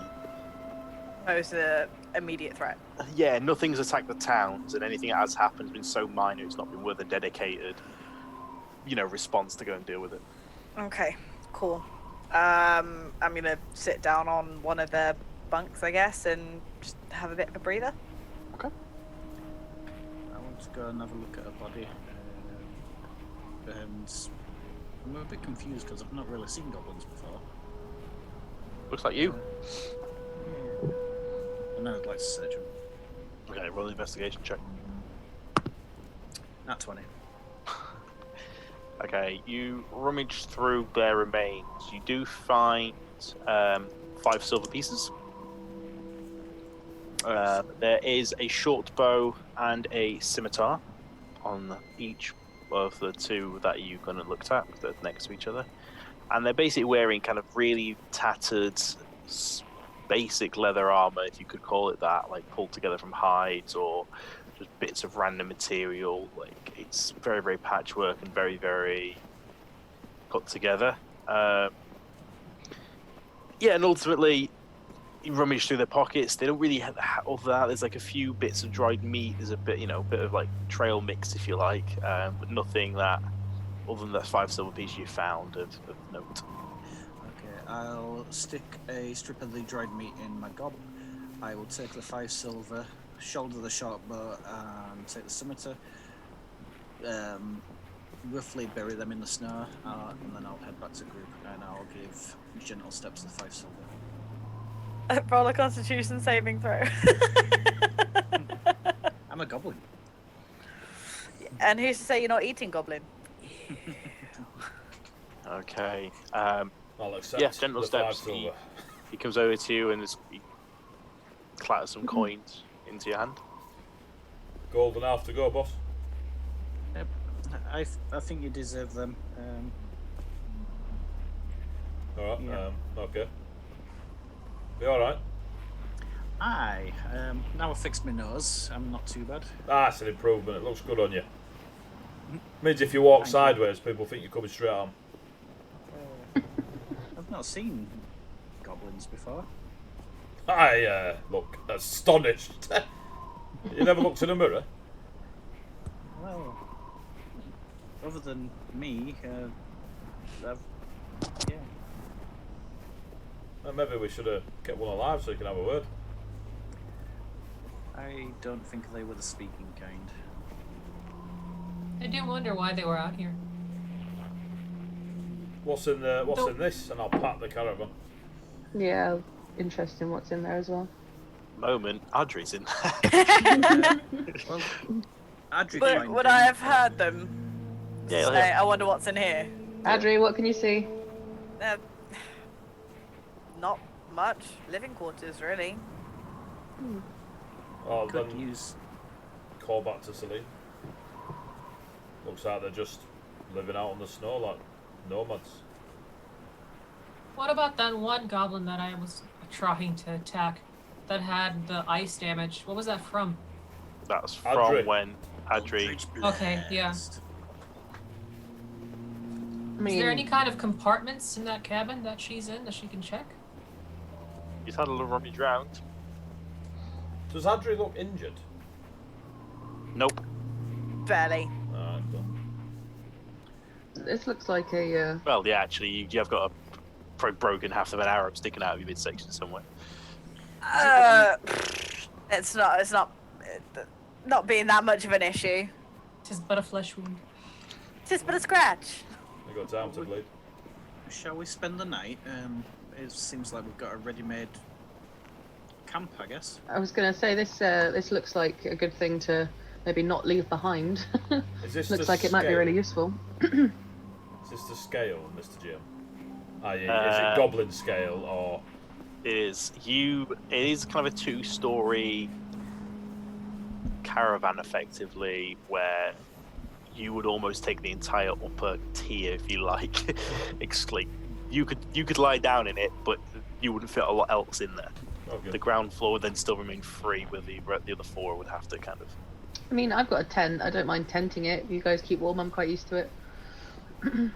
What I want to know is how do we keep these bears in check?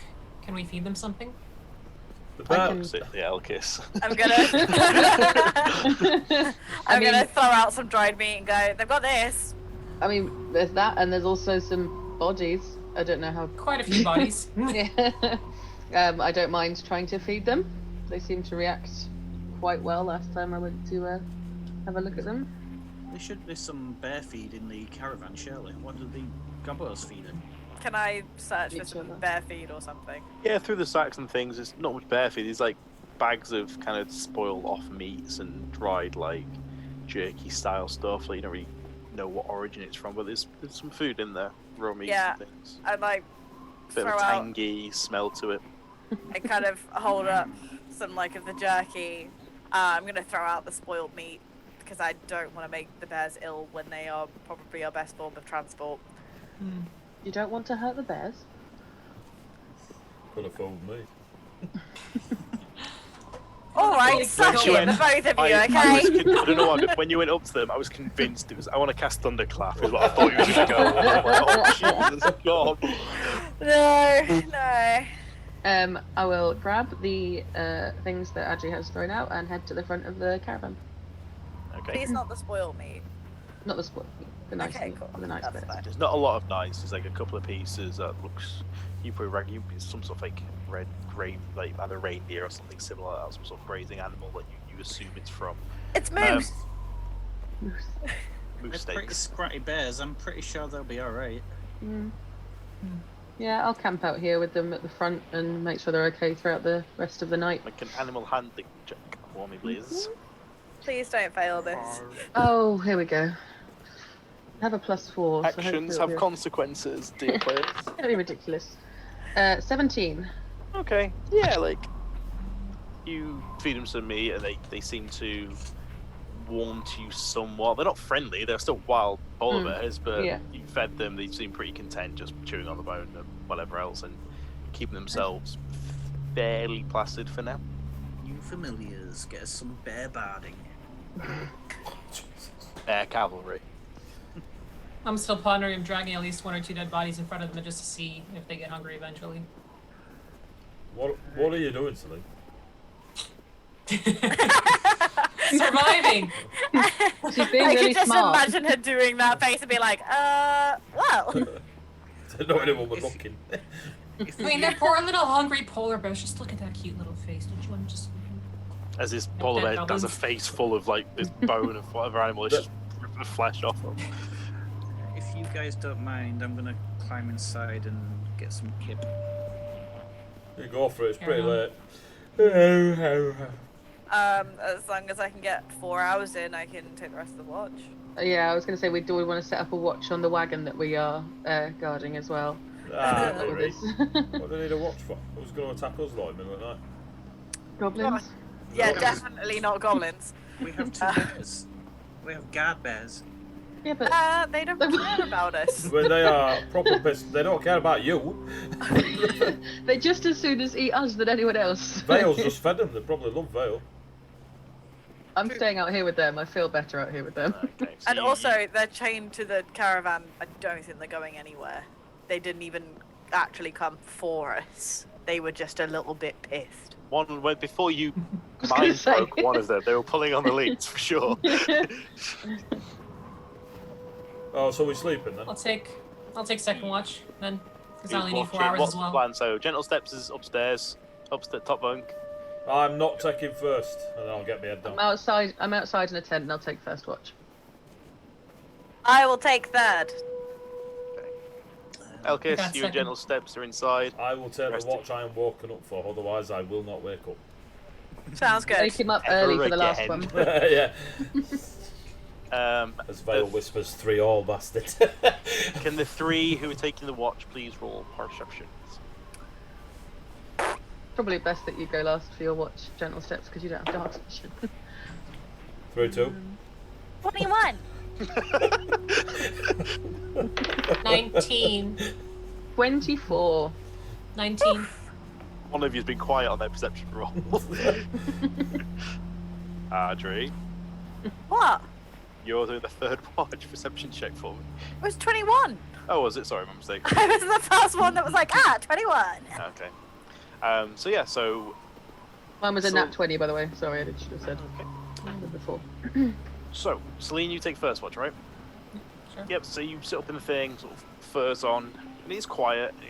You hear kind of the occasional grunting of the bears and kind of moving around the snow. But it's kind of a little bit. You've got this kind of white, glistening snow. The snowfall stopped. The moonlight kind of is glinting off of it. It gives it quite a picturesque view. You can almost make out the hills. There's very faint silhouettes of the hills making their way up into the cairn. Yeah, it's quite pleasant. It's freezing cold, but your furs and things are used to it. You're just part and parcel of this. And yeah, your watch does go without incident. Before too long, Vale pads on over whatever way tabaxi walk, and yeah, you're able to go and get your rest. Vale, while you're out, again, you experience something similar.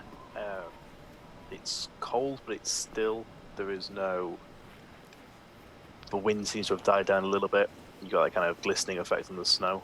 Snowfall does pick up a little bit, but nothing too heavy, just the occasional flake just kind of drifting down gently. You then wake up Audrey, and as you're switching your shift over, the pair of you, as you're kind of changing position, something does catch your eye. It's subtle at first, but you kind of notice the kind of this white bluish moonlight that has been kind of giving this very, very faint, almost monochromatic kind of glow to the landscape. You've got this just blackness of the tundra with the white of the snow beneath you. That's just kind of just giving it a bit of colour from the moon. Everything just kind of takes this slight greenish, like aquamarine-ish. I was on point there, Mr. General Steps. Holy shit, that was quick. Yeah, that. Yeah, you see the light does take kind of this greenish aquamarine tone. As you look up, you do see these wisps, very, very faint against the black sky, of this green, like almost clouds from where you are, just drifting across the sky. You just have this odd, it's like this unease, like it's very much not anything you've ever seen before. It's very much, it's nothing. All your nights out in the wilderness vale comes across as very unnatural feeling. It just kind of, that little sort of tense shiver crawls down the back of your neck as you kind of see this happen. Am I awake at this point? Yes, as you're handing over the shifts. Oh, I see. Okay, cool. Yeah. And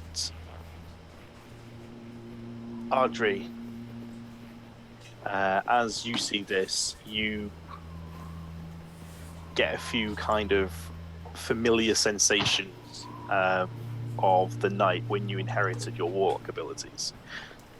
You kind of get that familiar. When it first happened, you got this huge surge of power through you, and you felt empowered and strong. At this time, you get that, but a bit diluted. You kind of feel this reminder that you have the capabilities that you do. I take a cautious feeling. Yeah, like you're just aware that you can do the things you can. It's just like a very subconscious, just knowing that just kind of is reinforced by this, and it's a little bit, yeah, it feels a little bit of dread, a little bit of just kind of almost like putting two and two together and kind of knowing that they're connected somehow.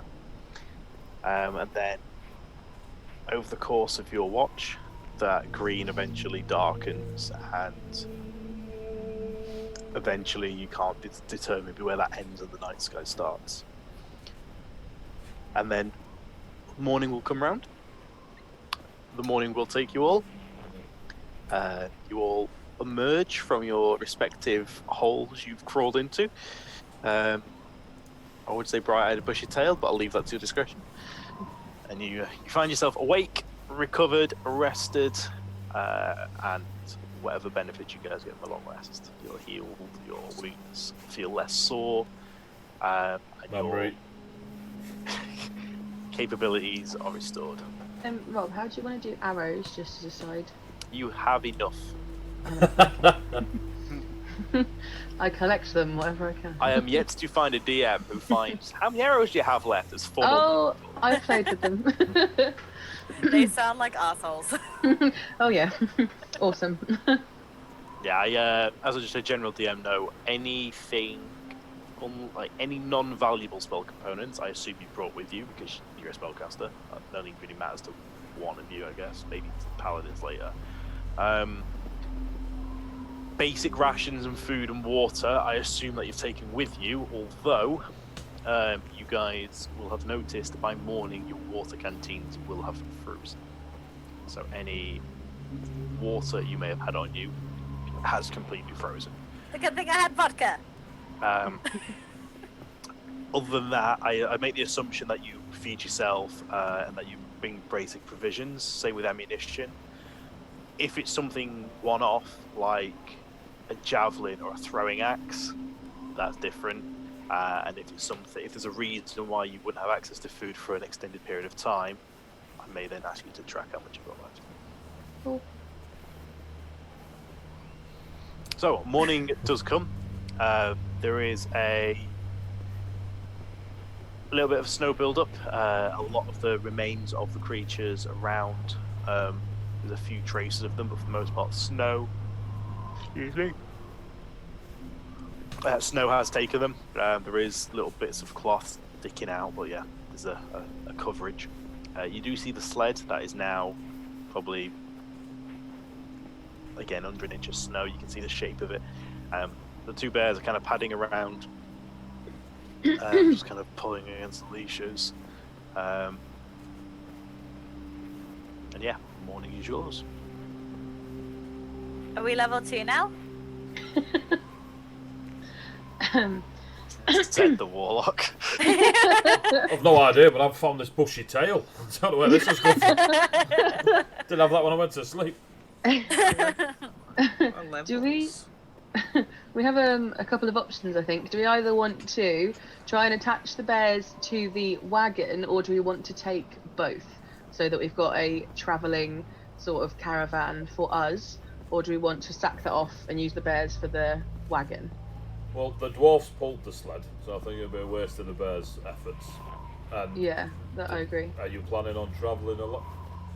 I mean, I do travel a lot, but I imagine we as a group might be travelling a bit more if we are still looking for answers. This was just a little thing to do in a night, wasn't it? We might have use for this this caravan further down the line. You think anyone back in town would buy the bears or the caravan? A lot of meat on bears. I mean, Blubber and fat and nobody. Would I be right, Robin, assuming no one has a lot of money to spend on such things as wagons and bears at the moment? Trade still happens. It's Okay. just not. It's not so much people are. The people who have money have money. The people who rely on collecting resources, natural resources, don't have resources to sell, so they've not got an income. Okay. There is still a market for goods. It's just the traders can't get hold of it. Okay. I mean, I'm sure. Lakes Go are on, frozen, so they can't fish. You Yeah. know, trees and forested areas are frozen over. Yeah. The animals are getting scarcer. Yeah. Okay. I'm sure we could find a use for it, whether we keep it or sell it. But I think it would be a shame to leave it here, especially with the bears. Oh, we don't want to waste. No. I suggest we keep it. If we don't need it, we'll just put them up. Well, either we take the caravan and we hitch the sled to the caravan, or someone rides the caravan and we can just pull the sled. I'm happy to pull it again. Yeah, we can take it in turns pulling it, and if one of us stays up front with the bears, just to make sure they're going the right way. I can walk with the bears. Yeah, I I'll don't step mind forks with bears. I don't mind giving the My sled a surname. pull again. Yeah, I'll pull the sled. Do you want to go up the top gentle steps, or with the bears in front? Like, do you want to drive it or walk I'll drive with it. them? Okay. Do we need someone to walk with the bears? I mean, no, I forgot that you could drive it, to be fair. So. I'll Okay. pull with Elkus. So you two are pulling. Our gentle steps is on the front of the caravan. What's Vale and Archer doing? I will push from the back of the wagon. Okay. I'm not very strong, but I am quite good in this, like these surroundings, and I'm quite perceptive. So I might walk alongside, keeping eyes out, if that makes sense. If that doesn't make me seem like she's being lazy, but she is not very strong at all. So That's for the party to decide. You're she's walking, not very strong. I'm sat driving, so True, to be fair. there's no judgment here. I will sort of scout, like just keep an eye on everyone, and keep my eyes out as we're moving as a little group. Okay, so you guys get yourselves in position. Gentle steps. Can you make an animal handling check for me, please? 21. Okay. Yeah, you manage to. Bear seem in good spirits. You get the feeling that they've been using this function for a little while at least, and they kind of stop. They respond to kind of the rain pulls. I wouldn't say they're trained, but they're just conditioned to pull forward. You guys on the sled, between the three of you, you do get it moving. It's not easy going, but you start making a move and pushing it. And over the next couple of hours, you do find yourselves at Targus Junction, where the road does split again. To the right this time takes you towards the walled town of Targus, and to the left takes you back into Brinchenbar. Ooh, we made it back. You're not yet. You're at the crossroad. Yeah, we're back. You're at We'll the, go you're at the left fork now. in the road. Let's just drop this sled off with the dwarves. Yeah, I'm about to say we got 2 hours closer than we were without being about halfway. Yeah, let's keep going to Brinchendar and drop this sled off. Okay. So you pull up to the kind of walled barricades and the walled city of Renshindar. You taking the caravan in down the road, down the main street, or are you? Well, is there not a gnome? Is there a gnome? Is there a gnome? Or a norm? Gnome. Is there a gnome? Is there a gnome? I'll take the gnome. Oh, gnome! Is there a gnome? I have no idea what you're asking me anymore. Is it normal for two gigantic polar bears to be pulling something through the main street? You haven't seen one Are before. there You're a gnomes? Goliath. In your tribe, where you're No. from... What I'm asking is, I trade here all the time. Is there Not a seen. norm? Not fuck the bears. Is there a normal procedure when you turn up with wagon and pulling with you. creature that you'd go to an area to park? There used to be. etc. The processes and the customs of that seem to have deteriorated over time. Recently, your past 2 or 3 trips, sometimes you've been stopped and asked what your business is, but other times there's been no one at the gate. It tends to be less and less interest is being paid on that front. So we don't care. I don't care. Okay. Just ride them in. Jesus. Okay, you pull into town. It's early in the morning. The few people that are about give you a wide berth. They scurry back into their houses. You get a few curious looks out the window as this not quite 7-foot Goliath comes with a goblin caravan with a pair of bears strapped to the front of it. Behind it, you've got a tabaxi and a pair of elves and a goblin pushing a troll. It's quite a sight. There's a few people who stand and like mumbling to each other. Like no one, and everyone gives you a very wide berth as this thing comes through. Make another animal handling check as the bears are very much. Is this me? There's a lot, yes. There's a lot going on around them. There's people, there's food stalls. 18. Oh, thank God. Yeah, as you enter town, there's a few people, there's signs of civilization. There are people throwing out food scraps. There are a few people who are cooking. There is people around crossing the road and getting out of your way. For the most part, the bears don't try and pull away. A few times they kind of wander off and you kind of pull them back on track and get them guided back to where they should be going. And it is hard going, but eventually you get to the main market square. You bear south and you head back towards the Warrior Tavern, where you met Edron. You met Edron, the barkeep, and the 3 dwarves who were in the shed behind. I'll climb down. I'll go to the shed behind. Okay. Stealthily. Roll a stealth check. 7. Stealthy as you. I tell a lie. That's 9. Okay. Because 2 points count. Okay. Yes, you get there. You make your way there.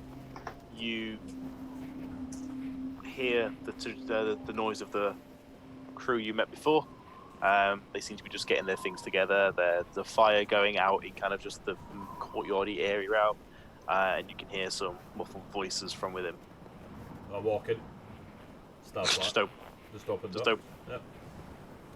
And you come, jeez, walk in like that. Put some clothes on. Are you three still arguing? No, when you're cooking breakfast, you just barge into everyone's house. This is your house? For the time being. I suppose, yeah, then. Get yourself hurt, friend, doing things like that. You're going to catch someone in a bad mood. Does 3-2 Catch mean someone no off to you? guard. Him? Hurt? 3? No? What? Go, just checking. We've got your sled. You did? You actually went out and got it?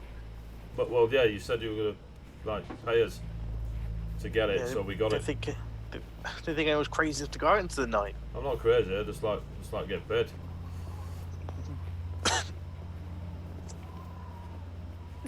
Get one of your other dwarfs. Talk to me. This one's dying. You're here for the money. I mean, where is it? Well, it's outside. I'm outside. You're outside. What? I'm in your Left shed. in the street. I'm in your house. It's outside the tavern. I really don't like dwarves. Do you want your sled or not? I'll have a look. I'm going to pull some. kind of linen shirt over his head and pulls his beard out from the collar, adjusts his belt, and steps out. You're still showing. Well, you're still showing. I was going to mention the fact that he's not wearing any trousers, but you know. I imagine this dresses shirt himself. is just long enough to cover his modesty. Listen here, Donald They Duck. do, You want to sort they your do bomb make out, dwarf-sized shirts. I mean, his beard should have just covered it already anyway. So. It's like a a little chin night to dress. knee he, beard. he just has like an under-the-belt Right. beard. If he was showing through the beard. As Ah, long but as it's it's, not fucked. Oh, God. The beard just blended in with everything else. It's so not meant to be thought. Collars and cuffs.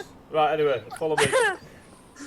You follow you out to the main road and go, Jesus, you actually went and got it. Like, hey lads, and he calls the other two out, and the three of them, seemingly in better spirits than the night before, and kind of see the motley crew. Gee, what the hell are you doing with bears? Is that They're not your cat? pulling the wagon. This is my my boss, Elquis. Aye. Elquis, these are the three stooges. They're going to be paying you some gemstones. No, cool. As you can see, your cart's here. We've brought it with 2 extra bears. I don't mean to interrupt, boss, but the cart's ours. The sled's theirs, Sled. We brought your sled. and the bears are ours. Don't give them the bears. Unless they're willing to pay for the bears. No, we like the bears. No, Okay, we're no bears. keeping the bears. So, what's the payment for these sled? Hang on, gentlemen? lad. Hang on.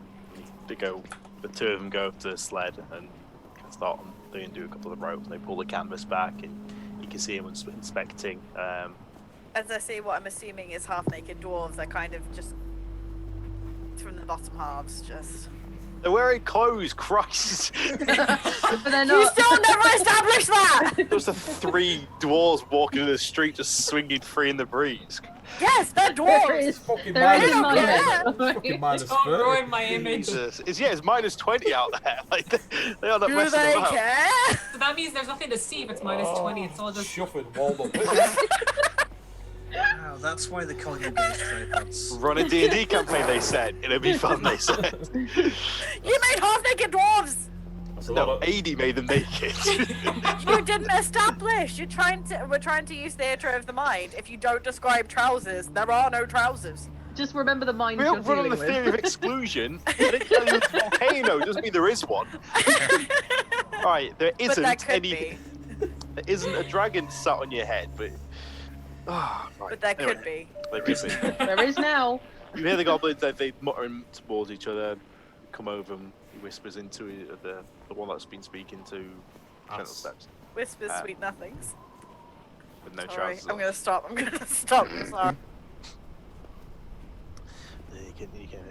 Checks out what's saying. They whisper amongst each other. Alright, seems you brought it. Saved us the trek. Seems we. Alright. Seems all of it's there. Is that better for you? So, I believe the deal was we take the gems and you take the iron? He looks over at Gentle Steps. Yeah, that was the deal. Deal's a deal. And he goes over, they roll the canvas back, and in the centre of the area under the thing, he pulls out a small wooden box and goes into his bag.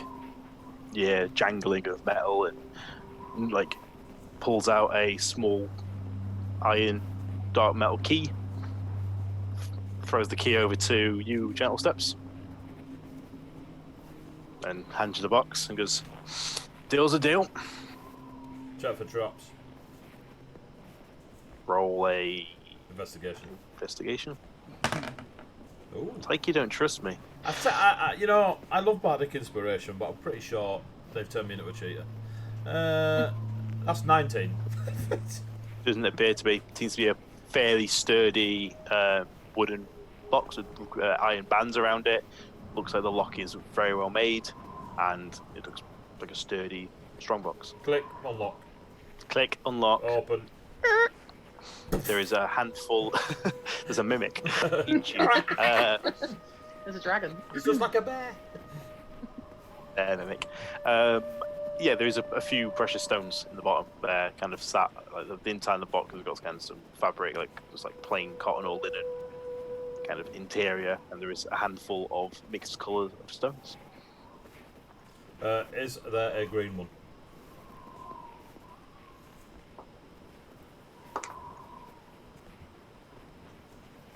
Yes, there is 2 green ones. I'll take a green one and just hold it up. Boss, I'll just take this as payment and give Elkis his 5 silver back and the gemstone box. Or the box of gemstones. Good England. Thank you. Yeah, we'll dish them out later. Can I see on the sled? Is there any sign of anything else other than iron? Roll an investigation check.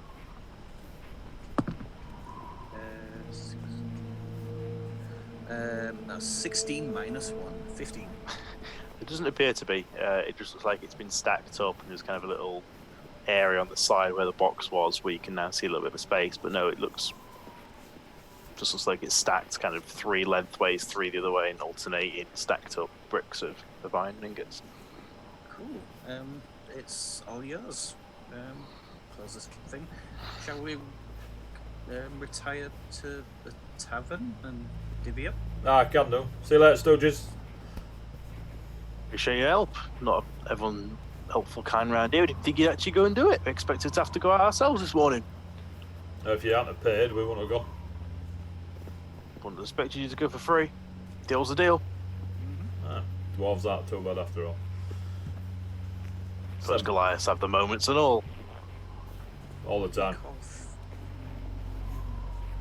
What's the name for 3 tripods? 3 tripods. Collective noun of dwarves. A tripod. A gaggle of little people. Yeah, I'm going to head into the tavern. Before this gets grossly inoffensive, let's... On that Okay. note. Hi. Yeah, the bleary-eyed, well, they check in and well, thank you for your efforts. They kind of give a few of you a few cursory glances, specifically the Goblin and the Tabaxi. You get a nod veil from a couple of them who kind of recognise you, and you'll recognise them by looks. You wouldn't necessarily know their names or much about them. You recognise them from around town. And the 2 of them will grab the ropes and they'll pull it and go around the back of the tavern towards where them and Gentle Steps came from. And you hear someone muttering amongst themselves, and they drag it out of the way. And you're in the snow in the morning, mid-morning, outside of the Warrior Tavern. Your 2 bears are kind of pawing at the ground, and one of them's kind of chewing and clawing at the side of someone's fence. Can I go, as a ranger, go out and do a little bit of hunting just on the border of the town to try and find them something to eat? It would be a dedicated effort. It would take a few hours to do that. Okay. I will toss them some of my sort of hardtack rations then, and remember to get them something if we go back out again. Okay, and they will gladly eat it up. So what's the next step? I have completely forgotten. Well, We're we didn't. finding There the wasn't anything person. to forget. Okay. We needed to go to is it Targus, didn't we? I remember that's for a reason to see. Are we off to find that Tyrone lass? Is it a lady? It's a creature being. A creature. A Sorry, trader. I don't know why I had a female in my head. I'm pretty sure she's referred to as she every now and then. I think her name's Tyrone. At maybe least we somewhere. we vaguely know the way now because Targus was about just less than an hour at that crossroads, so we're more familiar with that area. Called You, Tyrone. as a one-off of none of you making any reference to what the hell happened last week, quick refresh, you were told that there had been the 3 deaths, 1 in Brinchendar, 1 in East Haven, and 1 in Targos. Aye, the merchant's on the way to Targos, or at least we think they're on the way to Targos. On that way, What you were she given. does You is were given. she'll go from East Haven, then to where we are currently, then east to Targos, then north to Cardone, and then back to East Haven, then south. Then So going East like a little Haven loop. again. Yeah. Yeah. Yeah, so we're following them to Targos. Yeah. I think so, yeah. And to investigate this murder in there as well, find out a bit more about that maybe. Because everyone is accusing this merchant that wherever they go, death follows.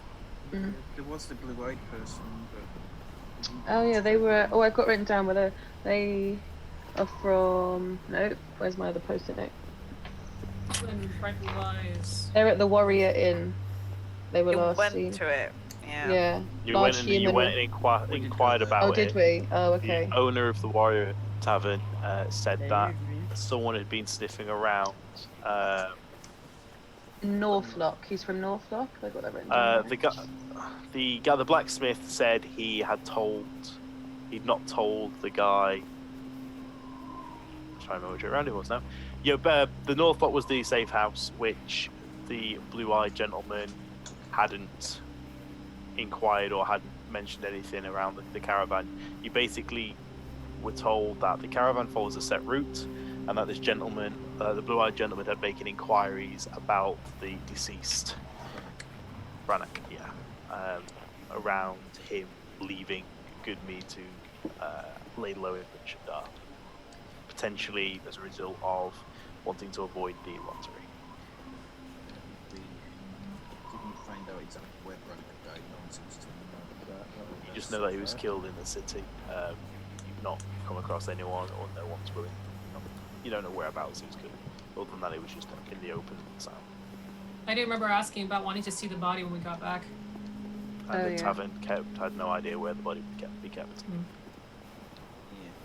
Is there a guard post? Oh, There are no guards in any of the towns. You guys would know that none of the towns have a standing guard. It is basically a bunch of merchants, sellswords, adventuring types that, on the very rare times, barbarians have tried to raid a town or some animals have encroached.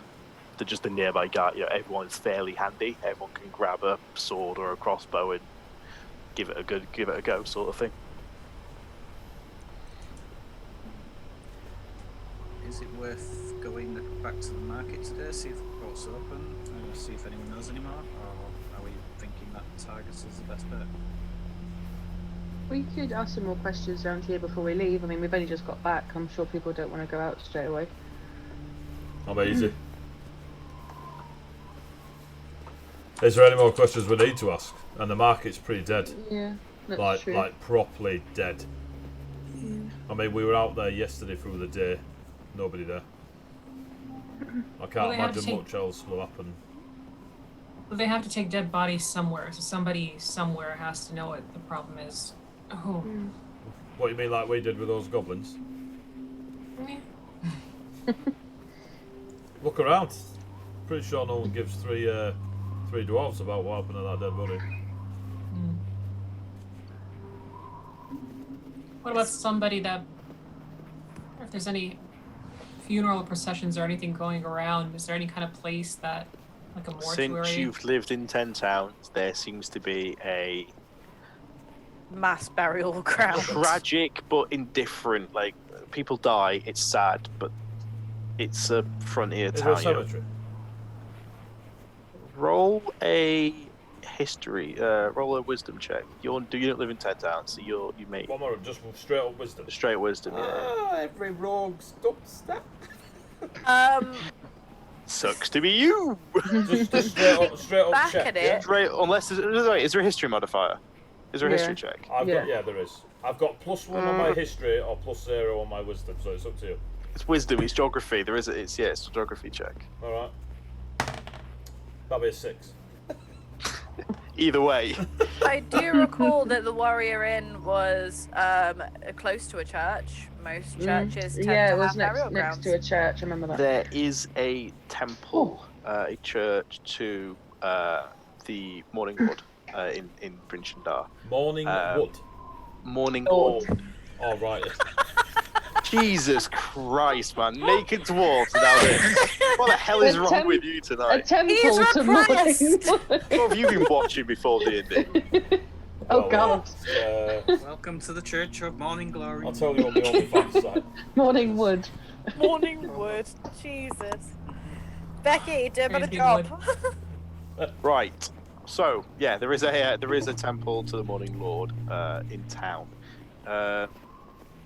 You can't recall if there. I mean, none of you lived in Brinchon. You've traded around. None of you've been there before. None of you worship the Morning Lord. None of you.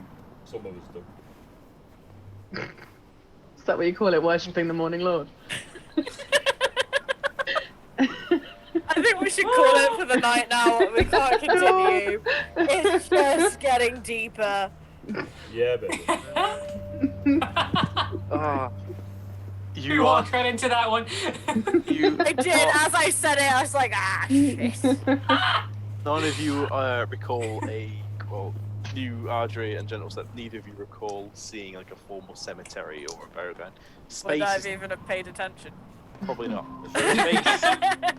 Is there anyone Space, of even the town? especially out in Lonely Woods, like when most people who have gone missing and never recovered, and those who die either of natural causes or bodies are recovered are usually just taken out and buried in the snow, and some have like a. And eaten by polar bears and goblins.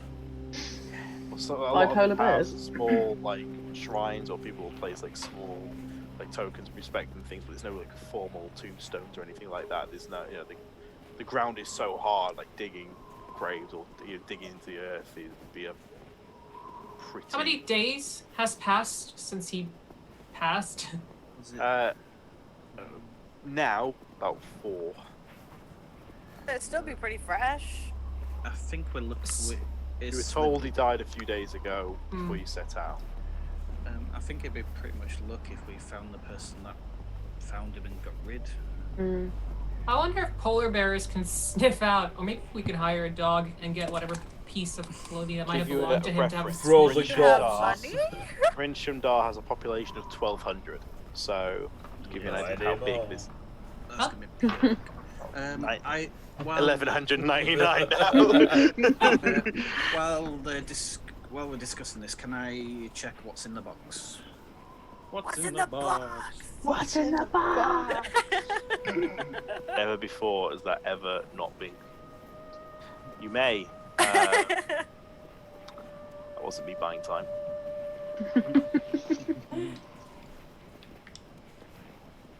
Yeah, you find an assortment of shiny stones. You had to look that up. Are they real though? Thinking, what would Elkis recognise? Like you don't know. You don't really have any way of appraising value of gemstones. No, but gentle steps. How would. many stones? There are 6.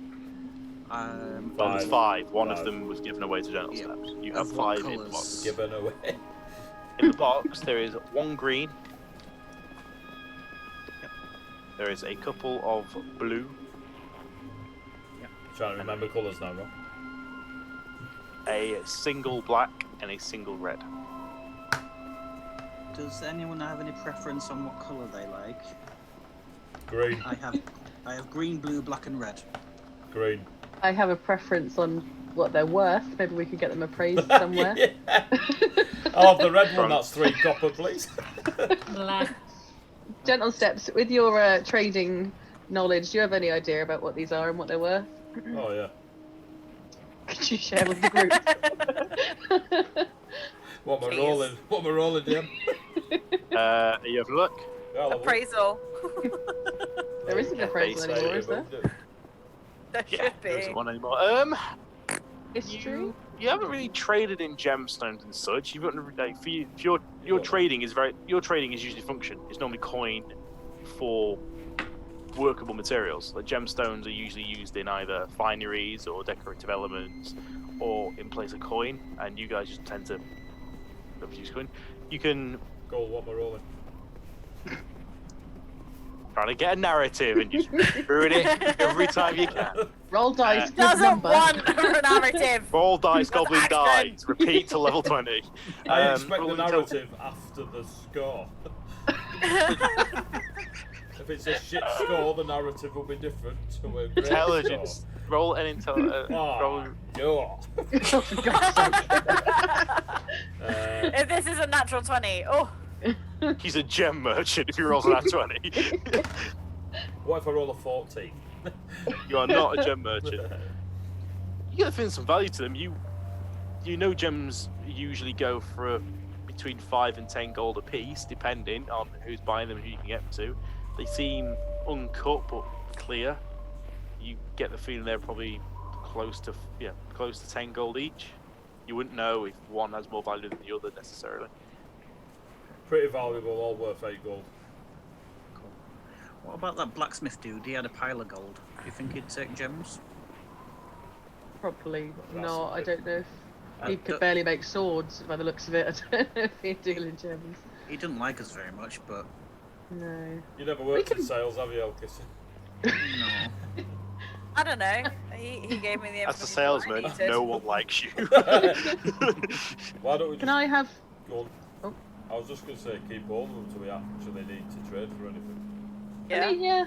Can I have one of the blue stones just to carry? That can be. I quite like the blue one. Fit your blue one.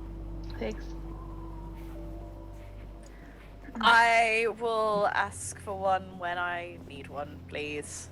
But could you reserve the red one for when I say I want I don't want one, but when I do, I want that one. Can I have the red one, but I don't want to carry it? Pretty much. I am not strong.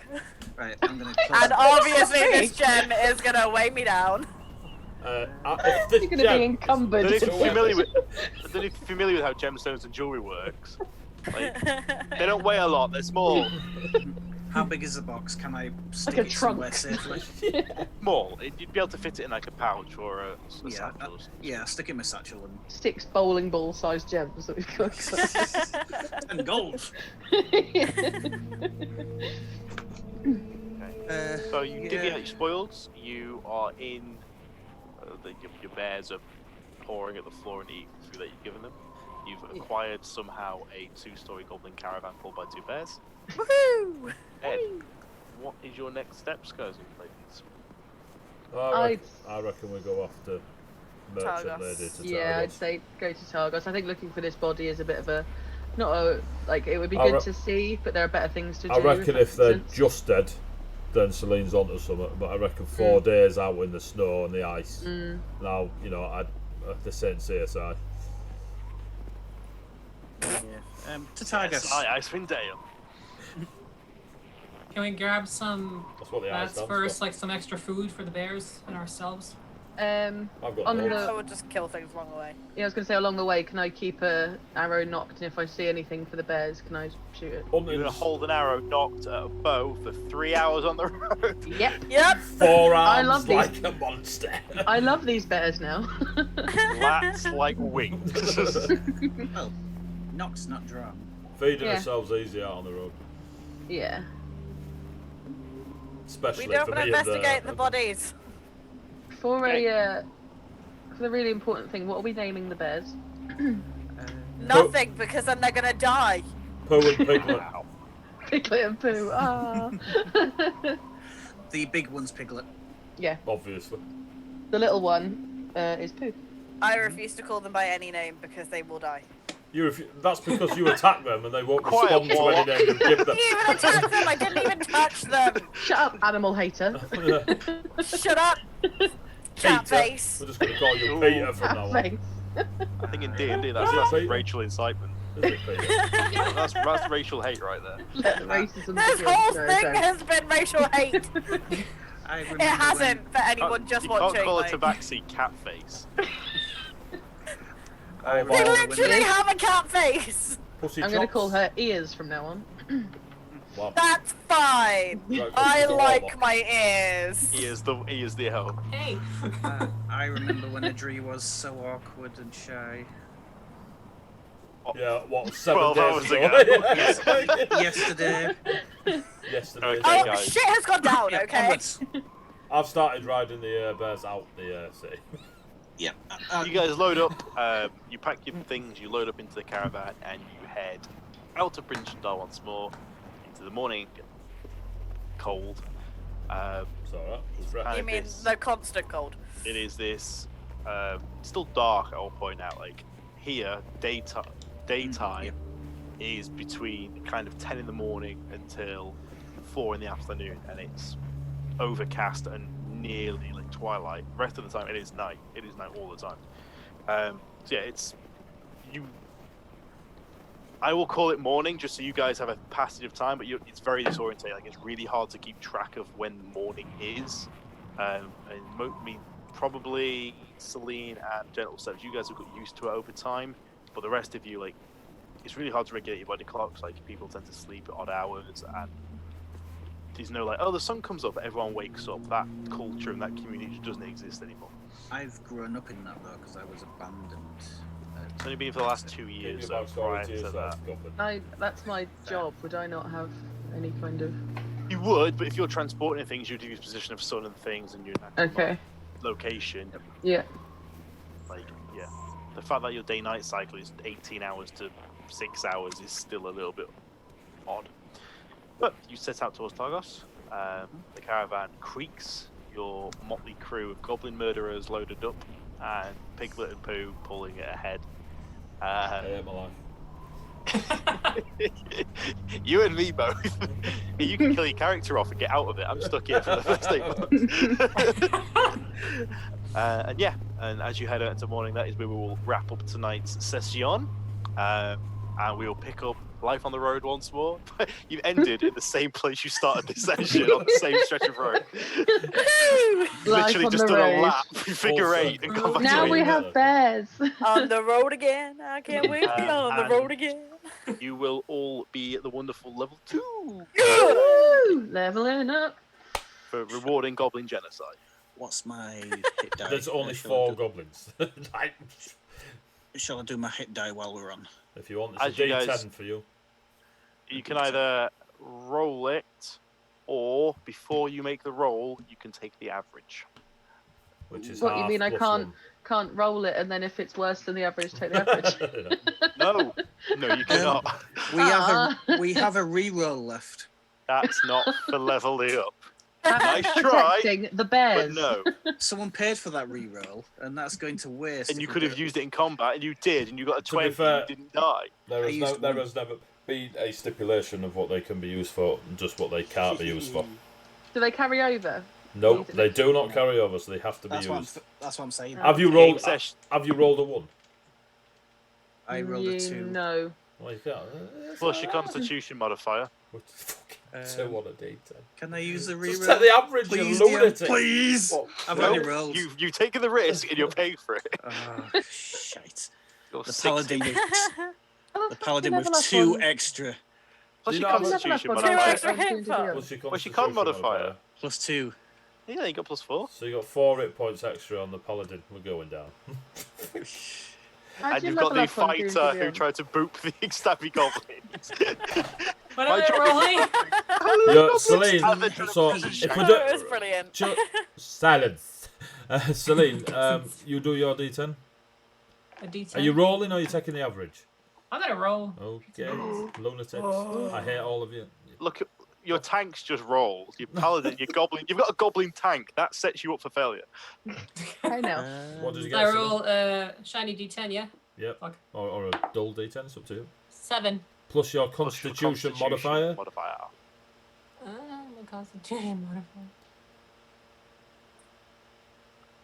Do you have a Constitution modifier? What's Yes, plus 2, 7, 8, 9. So you get Yeah, 9 extra hit points. 9 extra max HP. Adri, are you rolling or taking the average? I took the average. Good. Good. What's your Good. hit die? It's not You would- 15! Are you a D8 as a warlock? Yes. Yeah, well, So you get 4 plus your con modifier. It's, Which is it's- only 1. The average is half plus 1. So she gets 5 plus a modifier. So fighting style. That's of how, yeah. that's how the fixed does it. In What is it Yep. for a ranger? Unless you decide otherwise. Rob. It's a D8 for Ranger as well. Oh, you might be a D10 actually. I'll have to check. Rangers. T. I don't know. If, Hang on, I've got a PHP. Oh, yeah, hang on. 1d10 it says on D&D Beyond. Yeah, Give D10. me Get to it. some Yeah. spells. See, it changed. They're now fighty types. So yeah, roll a D10. Are you rolling it? Mm-hmm. Yes. Oh no. How am I changing this? When I can find my D10. You're going to the anvil, so the character builder. Yeah, Should we wrap up this I'll say, stream should we and then we can deal with it? Yeah, you can do that after. They can What just did you watch get? us level What up. did you get, Vale? What did you get? 8 8 plus your my modifier. con. I'm going to go off of this now. Sorry, I've gone onto the level up screen. And I'm taking the average. Alright. And just because folks on the stream might be interested, I am going to go with fighting style defense, which gives me +1 bonus to my AC. You're right. No one did. Nice. Okay, so thank you very much, guys, for tonight's session. Got to stab some things and let gentle steps off the the leash to go and Bowie knife things in the face. Oh, plus +1, 9. Sorry, 9 now. This is the source book we're using, guys. It is Wizards of the Coast official source campaign, Icewind Dale, Rime of the Frost Maiden. We are loosely following this. It might not be word for word. If you're running it at home, that'll be a little bit different, but things tend to go off. We are welcoming our new sponsor to the channel, Loki Battle Maps. Battle maps with a T. Battle mats. Battle Mats, which is the giant physical copies with all different side of maps and things you can use for your games. There's also the digital versions. So You'll thank you get very to much for those. see myself use the digital versions on Tuesdays, Thursdays and Saturdays. You'll get to see the physical versions used by Rob on a Friday and Rich of Dice of the Beholder on a Sunday, who thank you very much to the Dice of the Beholder for putting this together. Yeah, very much. So thank you very much to them. So yeah, if you wish to see Loki battle mats in use, you've got 5 nights a week. Other than that, guys, thank you very much, chat, for your comments, giving the re-rolls. Great reading your comments and seeing you guys keep up and see what these lot get up to next. So that's session 2 of Secrets Worth Dying For, our D&D Icewind Dale Rime with the Frost Maiden campaign. If you did miss anything or you can't watch us live every Friday at 8 PM, you can catch us on YouTube. It's usually uploaded in the next 3 or 4 days after. Yeah, that's it from us. So say goodbye, players. Goodbye. Bye. players. Bye. Bye. Cheers, guys, and we'll see you next week.